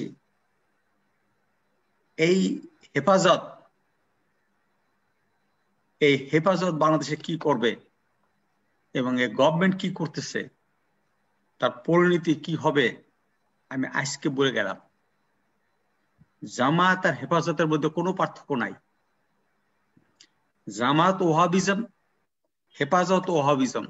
আমি আগেও বলছি, হেফাজত হলো ছোট ভাই, বড় ভাইয়ের বদনাম বেশি হয়েছে, ছোট ভাইয়ের রাস্তায় আনছে। কি করতেছে? সারা পৃথিবীতে সৌদি আরব পয়সা দিতেছে তাদের মতবাদ প্রচার করার জন্য। ভুল ভ্রান্তি ইসলাম তারা প্রচার করে বেড়াচ্ছে। সেটা হলো হেফাজতকে দিয়া, মাদ্রাসার মাধ্যমে দিয়া তারা এই দেশে পাওয়ার দখল করার জন্য আছে। তারা মনে করে ওহাবিজম যদি বাংলাদেশে প্রতিষ্ঠা হয় তাহলে তারা ভালো কাজ করলো, ইবনে ওহাবের জন্য একটা ভালো কাজ। মুসলমান, তারা অন্য মুসলমানদের মুসলমানই মনে করে না ওহাবিরা। তাতে হবে কি, এরা দেশের মধ্যে গন্ডগোল বাঁধাবে। আওয়ামী লীগের পিটিয়ে নামাইতে পারলে তারা বিএনপি নিয়ে পাওয়ারে যাবে, জামাত থাকবে সাথে, কিছুকাল বিএনপি লিডারের কাছে রাখবে, কত 6 মাস 1 বছর 2 বছর বাইর করে দাওয়াই দিয়া এই ওহাবিজরা পাওয়ারে আসবে। এবং বাংলাদেশে এই ওহাবিরা পাওয়ারে আসবে, সেটাই। এটা যদি আমি 6 বছর 6.5 বছর আগে বলছিলাম, যেটা চলতেছে বাংলাদেশে, যেভাবে মাদ্রাসাগুলো আসতেছে এবং সেখানে ফান্ডিং আনতেছে বিদেশ থেকে এবং সেখানে গভর্নমেন্ট সহায়তা করতে, সেগুলো বন্ধ করতেছে না। এতে কি হবে? এই হুজুরের দল বাইরে যাবে, আমাদের আস্তে আস্তে পেটে ব্যথা হবে, একটু বমি বমি হবে, তারপরে ডায়রিয়া হবে। কিন্তু মুকুল ভাই, আমার একটা প্রশ্ন হলো যে আপনি যেটা বলতেছেন, আপনার কথা আমি মানলাম, আপনি একজন চিকিৎসক, সাধারণ মানুষ হিসাবে আপনি জিনিসটা বুঝতে পেরেছেন। কিন্তু যে সরকার আওয়ামী লীগ ক্ষমতায় আছে, এই সরকার বুঝতে পারে নাই? এই সরকারের প্রধানমন্ত্রীকে কওমি জননী দিয়েছে এই মাদ্রাসা, এই হেফাজত। আমি বলি এরা এইভাবেই কাজ করে। মুশকিলটা হলো যে পলিটিক্স করে তার পলিটিক্স বুঝতে হবে। কি পলিটিক্স? ওয়ার্ল্ড পলিটিক্স, মিডল ইস্টের পলিটিক্স বুঝতে হবে, ওহাবিজম বুঝতে হবে। এবং সারা পৃথিবীতে তারা এই কাজ করতেছে। যত মুসলমান দেশ আছে, শুধু বাংলাদেশ পাকিস্তান না, ইন্ডিয়া না, সারা পৃথিবীর যত মুসলমান দেশ আছে সবখানে ওহাবির অর্গানাইজেশন আছে। ইজিপ্টে আছে, আপনি মিডল ইস্টে যত কান্ট্রি সবখানে আছে। এই যে আইএস দিয়ে ইরাক আর সিরিয়াকে ধ্বংস করলো, সব ওহাবিজম। সৌদি আরব তৈরি করছে, আমেরিকা আর ইসরায়েল মিলা আইএস সৃষ্টি করছে, তাই দিয়া ধ্বংস করছে। এই আইএস কে দিয়া এই লিবিয়ায় নিয়ে যা গাদাফিরে মার্ডার করছে, সেখান থেকে এন্টার আফ্রিকায় এই আইএস ঢুকাই দিছে। এগুলো আমেরিকা প্লেনে করে নিছে, প্লেনে করে লিবিয়ার থেকে গাদাফিরে মারার পর তাদের আইনা ইরাকে আইনা তাদের দিয়া আইএস তৈরি করছে। এবং আইএসআইএস যে গাড়ি দিছে, 6,000 গাড়ি, অস্ত্র, এবং তার যে ইনিশিয়াল যে আর্মি সব সৌদি আর্মি আর ইসরায়েল আর্মি। এবং আপনারা জানেন যখন যুদ্ধে আহত হইতো সিরিয়ায়, তখন ইসরায়েল তার দেশে নিয়ে তাদের চিকিৎসা করতো। এগুলো তো সবাই ওপেন জানে। এগুলো কি হচ্ছে? আইএসআইএস। আমরা চিৎকার করি Palestine this is all created by Saudi Arabia with Israel with America, British and French. তারপরে তারা কিংডম পাইছে, যে মেইন কিং হওয়ার কথা সে তো হইতে পারে নাই, কারণ সেখানে ইসরায়েল স্টেট করতে দিতে চায় নাই। তারপরে সেখানে ওয়ার হয়, যখন এরে পাওয়ার দেয় ব্রিটিশ, এবং তখন সে ওয়ারে সে হেরে যায়। এবং সে ওয়ারের ব্রিটিশ যে এখান থেকে এক অফিসার গিয়েছিল লরেন্স, বলে লরেন্স অফ আরাবিয়া, একটা সিনেমা পর্যন্ত হয়েছিল তারে নিয়ে। সিনেমা হয়তো দেখবেন, জানবেন, লরেন্স অফ আরাবিয়া। কারণ কি? এই ওহাবিজমকে তৈরি করেছে মুসলমানদের ধ্বংস করার জন্য, যাতে মুসলমানদের ইউনিটি না থাকে, তাহলে ব্রিটিশ আর ফ্রেঞ্চ কলোনি তৈরি হতে পারে। এবং এখনো একই কাজ চলতেছে, তাদের পারপাস সার্ভ করতেছে। আমাদের দেশের সরকারকে যদি দেশকে বাঁচাইতে হয়, ওহাবিজম থেকে বন্ধ করতে হবে, কওমি মাদ্রাসাকে যত ফাইন্যান্স সব বন্ধ করতে হবে, মাদ্রাসাকে মডার্নাইজ করতে হবে। এবং এই মাদ্রাসা সারা পৃথিবীর মুসলমান দেশে আছে। আপনি ইসে যান, উজবেকিস্তানে যান, ইরানে যান, সেখানে দেখে আসেন মাদ্রাসা তারা কেমনে পড়ায়। ইরান ভীষণ এডুকেটেড মাদ্রাসা। এই উজবেকিস্তানে আমি নিজে গেছি, আমি বড় পীর সাহেবের মাজারে গেছি। হ্যাঁ, তারপরে আর এক পীর সাহেব ওখানে আমাদের যে হাদিস লাগছে তার 2 হাদিস লেখার হুজুর ওই জায়গায়, সেখানে তাদের ভাই দেখছি তারা কিভাবে কাজ করে। এবং সেখানে মাদ্রাসা হলো আমাদের ক্যাডেট কলেজ থেকে পাশ করলে তার ধৈর্য নিয়ে যায়, এত হাইলি কোয়ালিফাইড সব সাবজেক্টে এবং ইসলামে। আমাদের দেশে ওই রকম এডুকেশন আনতে হবে। এই অশিক্ষিত তৈরি করে লেখাপড়া জানে না, এই অশিক্ষিত দিয়ে তাদের মাস্টার ডিগ্রি দিয়া কাজ হবে না। আমাদের সরকারকে এখন থেকে সচেতন হতে হবে, বাংলাদেশকে ধর্মনিরপেক্ষ করতে হবে। ওই ওই আপনি ঘরে বসে নামাজ পড়েন ঠিক আছে, এবং গভর্নমেন্টকে বিশেষ করে শেখ হাসিনাকে এই ব্যাপারে সিরিয়াস হতে হবে, তা নাহলে সে বাংলাদেশে ধ্বংস করবে। এটা ইতিহাস তার সেই কথা বলবে না, ইতিহাসে তার নাম থেকে যাবে সে বাংলাদেশকে ধ্বংস করে দিয়ে গেল। এই ধার্মিক দিক দিয়ে দেশ বড় হয়েছে, দেশে পয়সা হয়েছে, ইন্ডাস্ট্রি হয়েছে, কিন্তু দেশকে ধ্বংস করে দিয়ে গেল। আধ্যাত্মিক দিক দিয়ে আমাদের দেশ পশ্চাৎপদ হয়ে যাবে। জি মুকুল ভাই ধন্যবাদ। আপনারা কিছু কথা আছে, এক মিনিট 20 সেকেন্ড। এবং তার ফলে যে ওহাবিজম আর জামাত আর বিএনপি মিলে যে মুভমেন্ট করবে এই গভর্নমেন্টের আগে, তারপর কি হবে? বাংলাদেশের যে অর্থনৈতিক উন্নতি দেখছে, ইন্ডাস্ট্রিয়াল ডেভেলপমেন্ট সব ধ্বংস হয়ে যাবে। আমরা মিডল ইস্টের মতন খয়রাত হয়ে যাব, খয়রাতি রাস হয়ে যাব। তারপরে কি হবে জানেন?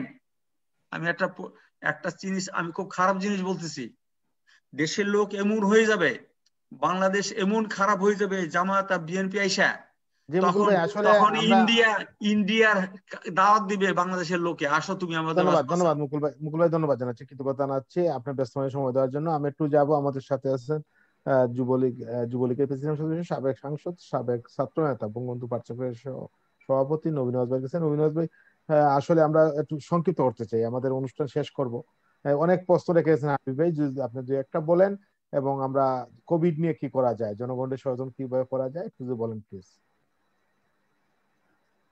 কোভিড নিয়ে যে ব্যাপারটি দাদা, আসলে আমরা কিন্তু নিজেদের পায়ে দাঁড়িয়ে হুট করে সিদ্ধান্ত নিয়ে দীর্ঘমেয়াদী পরিকল্পনা করে আমাদের সরকার কখনো পারবে না। কারণ কোভিড এমন একটি ব্যাধি, যে ব্যাধিটি রূপ চেঞ্জ হচ্ছে। আপনারা দেখেন, আমরা এখন সাউথ আফ্রিকার কথা বলছি, তার মানে কখন কি হচ্ছে বলা মুশকিল।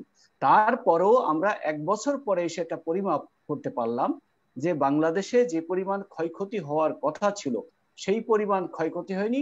এটি আল্লাহর অশেষ রহমত ছিল। সরকার একেবারে চেষ্টা না করলে এটি হয়নি এটা বলা যাবে না।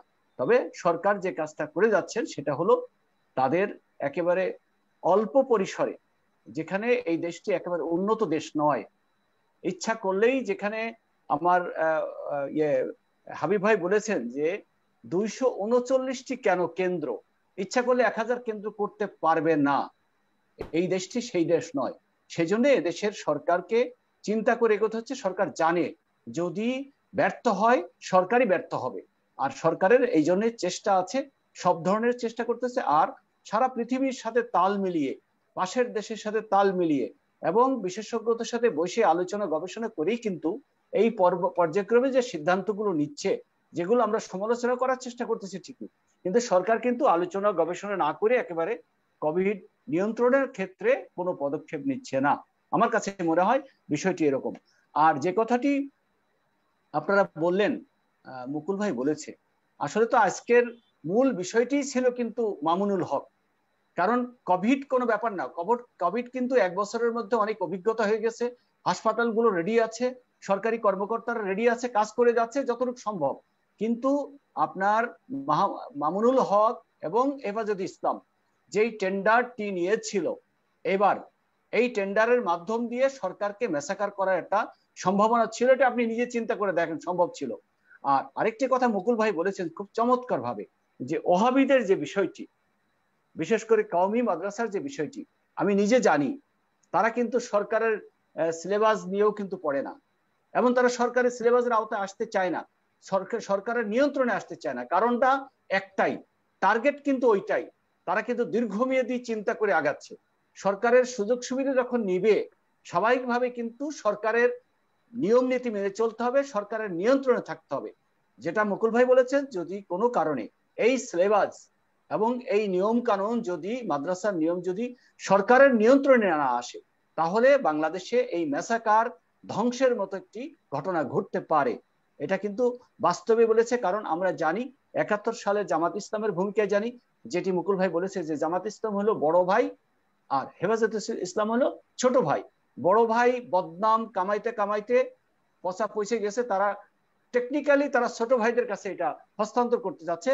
আর বিএনপি এর মধ্য দিয়ে ক্ষমতায় আসবে, লাফালাফি করতেছে।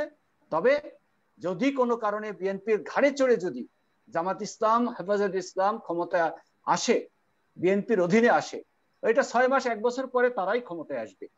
আমি যেটি উপলব্ধি করছি, ভাই যেটি বলেছে, আর যেহেতু আমি আপনারা সরকারের পক্ষের লোক আমাকে বলেন, আমি সব কথা এখানে বলতে পারবো না। যেটি আমার শাহরিয়ার ভাইকে উত্তর দিতে যে আমি কিছুটা বললাম যে আসলে সরকারের কিছু কৌশল ছিল, স্বাভাবিকভাবে পুলিশের কিছু কৌশল ছিল। ওই সময় হেফাজত ইসলাম চারিদিকে এমন ভাবে এসে গেছে, আর সরকারের সিদ্ধান্ত নিতে গেলে সময় লাগে, ফোন করতে হয়, বসতে হয়, আলোচনা করতে হয়, সিদ্ধান্ত নিতে হয়, তারপরে পুলিশ বাহিনী 4টা-5টা থানার থেকে আসবে, এর মধ্যে তো ম্যাসাকার করে দিবে। এরকম একটা রিসোর্ট যদি ক্ষতি করে ফেলে, আগুন দাউ দাউ করে চলে। আর একটা কথা মুকুল ভাই বলেছে যে হেফাজত ইসলামের শিক্ষা মাস্টার ডিগ্রি পাশ করলেও তাদের মাথার মধ্যে কিচ্ছু নাই, তাদের মাথার মধ্যে এমন কিছু ঢুকানো আছে। আপনি দেখেছেন যে অনেক ভিডিও, একটা ছেলে মামুনুল হককে নিয়ে চিৎকার করতে করতে বলল যে আমার বাবা আমার বাবা, আমার বাবার এ হলে সে হলে, কত কিছু বলেছে। আপনি দেখেন একজন মাদানি উনি যদি উচ্চ শিক্ষিত হইতেন, অনার্স মাস্টার্স করে বিশ্ববিদ্যালয়ে পাশ করে যদি হতেন, তাহলে উনি এভাবে কথা বলতে পারতেন না। একটা সরকার প্রধানমন্ত্রী সম্পর্কে কি বললেন, রাষ্ট্রপতি সম্পর্কে কি বললেন, এবং বলতে যে শেষে যে কথাগুলো বললেন সেদিন, উনি যে কথাগুলো বললেন অত্যন্ত বাজে ভাষায় কথা বলেছে। যেমন আপনি দেখেন শাহরিয়ার কবির নিয়ে কথা বললেন, আপনি জানেন তাপসকে নিয়ে কথা বলছেন, কটূক্তি করেছেন। তারা যদি শিক্ষিত হতো, শিক্ষিত হলে মানুষের ভিতরে মেধা মনন যোগ্যতা দিক দিয়ে কিছুটা যোগ্যতা অর্জন করে, কিন্তু এদের মেধা শেষ করে ফেলেছে। সেই জন্যই আমি যেটি বলতে চাই, হাবিব ভাই কিন্তু আজকে আসছিলেন কিন্তু অনেক কষ্ট করে। উনি চাইছিলেন যে মামুনুল হকের বিষয়টি যদি না তোলে তাহলে ভালো হয়। আর ওই যে আমার মুকুল ভাই আসলে কিন্তু কোভিড নিয়ে সরকারকে কিছু দোষারোপ করেছে বেলায় বারবার কিন্তু হাবিব ভাই আমার নামটাও বলেনি, না বলে ওই মুকুল ভাইকে বেশ সুন্দর করে মোটিভেশন দিয়ে সুন্দর করে উদ্বুদ্ধ করে বলছে যে মুকুল ভাই বলুক, মুকুল ভাই বলুক। উনি যে কথাগুলো বলেছে খুব ভালো কথা বলেছেন, এরকম কথাই চাই। তো সেই জন্যই বলতে চাই বিএনপির রাজনীতিতে আসলে ভিতরে কিছু নাই, ওনাদের মাজা ভেঙে শেষ হয়ে গেছে, ওনাদের ভিতরে টানাপোড়েন শুরু হয়ে গেছে। কারণ ওনাদের যে নেতৃত্ব, আমরা জানি বেগম খালেদা জিয়ার কথা বললেন হাবিব ভাই, যে আপনারা সব বাদ দিয়ে বেগম খালেদা জিয়াকে ছেড়ে দিয়ে ওইসব রাজনীতি বাদ দিয়ে আপনারা চলেন, একসাথে মিলে মিশে আমরা কোভিড নিয়ন্ত্রণ করার জন্য ঐক্যবদ্ধ হই। হ্যাঁ, ওনাদেরকে বাদ দিয়ে ওনাদেরকে মাথা থেকে নামিয়ে যদি এই সরকার যদি শুরু করে, তো বেশি লাগবে না, 1 সপ্তাহের ভিতরে মাদ্রাসা ছাত্রদের দিয়ে আগুন লাগাই দিয়ে বাংলাদেশে যে কোনো সময় সেনাবাহিনী সরকার চলে আসবে। আসলে অন্তত আওয়ামী লীগ তো চলে গেল, তারপরে কি হবে সেটা পরের বিষয়। এরকমই কিছু বুদ্ধিযুক্তি ওনারা দেওয়ার চেষ্টা করছেন। সেজন্যই বলবো অবশ্যই সরকারকে কঠোরভাবে এগুলো দমন করতে হবে। এমনকি ওহাবি জম যেটি, এটিকে নিয়ন্ত্রণ করার জন্য অবশ্যই সরকারকে পরিকল্পনা করতে হবে, সরকারের নিয়ন্ত্রণে আনতে হবে। যারা এদেশে বসবাস করবে, এদেশের নাগরিক হয়ে এদেশের সরকারের সুযোগ সুবিধা ভোগ করবে, তাদেরকে অবশ্যই সরকারের কিছু নীতি আছে, সেই নীতিগুলো মেনে নিয়ে এই দেশে রাজনীতি হোক আর লেখাপড়া হোক আর ওয়াজ মাহফিল হোক, সবকিছু করতে হবে। তাহলেই এদেশ এগিয়ে যাবে, তাহলে দেশটি ধ্বংস হতে পারে। এটি মুকুল ভাই বলেছেন। আমি ধন্যবাদ জানাই সবাইকে। আমার মনে হয় আমি 20 সেকেন্ড একটা কথা বলবো। জি মুকুল ভাই, আমরা অনুষ্ঠান শেষ করতে হবে। মুকুল 20 সেকেন্ড। জি জি ভাই, যেটা বলতেছি ওহাবিজম সম্বন্ধে, প্রফেট মুহাম্মদ নিজে বলে গিয়েছিলেন তার কাছে প্রত্যেক শুক্রবার মানুষের দোয়া চাইতো তাদের এরিয়ার জন্য। তো ইবনে ওহাব যেখান থেকে আসছে, সৌদি আরব ওই এরিয়ার থেকে, তার কাছে দোয়া চাইছে। প্রফেট দোয়া করছে লেবাননকে আর ও পাশের দেশকে। আবার কতদিন পর পড়ছে, তখন প্রফেট বলছে তোমার ওখান থেকে শয়তানের শিং উঠবে, দোয়া করে নাই। ইবনে ওহাব সম্বন্ধে তার বাপ আর বড় ভাই বলে, তারা কিন্তু ইসলামিক স্কলার ছিলেন, তারা বলে গেছে এই প্রফেটের যেটা বলছে শয়তানের শিং বের হইছে। এইটা 2 নম্বর। আরেকটা হইছে কি, আরেকটা হইছে যে আরেকটা হলো এই সৌদি আরবের যে ওহাবিজমের যে স্কুল, ওখানে যে সেন্টার আছে, আপনি একটা মাদ্রাসা করতে চান, ওদের কারিকুলাম নিয়ে পড়াবেন, তাহলে পয়সা দিবে। আপনি যদি ওদের পয়সা নেন, ওদের কারিকুলাম পড়াইতে হবে, আপনার কারিকুলাম হবে না। কাজেই এই জন্য সৌদি পয়সা ফান্ড বন্ধ করলে সব সোজা হয়ে যাবে। ধন্যবাদ কাজেই ভাই, ধন্যবাদ আমাদের ধন্যবাদ মুকুল মাদ্রাসায় ভাই, যত পয়সা আছে সৌদি আরব থেকে সব বন্ধ করা লাগবে। ধন্যবাদ মুকুল ভাই, এছাড়া ধন্যবাদ কোনো জানাচ্ছি, উপায় নেই। কথা জানাচ্ছি। আমরা অনুষ্ঠান শেষ করবো। আমি একটু জানিয়ে নিতে চাই আগামীকালকে আমাদের অনুষ্ঠান, আগামীকাল আমরা সমসাময়িক বাংলাদেশ নিয়ে প্রোগ্রাম করবো। আমাদের সাথে থাকবেন ইঞ্জিনিয়ার মোহাম্মদ এনামুল হক এমপি, আমাদের সাথে থাকবেন অ্যাডভোকেট নেওয়াজ আলী আল্লি বিএমপির, থাকবেন কমিউনিস্ট পার্টি কেন্দ্রীয় ডাক্তার দেবালু সিংহ।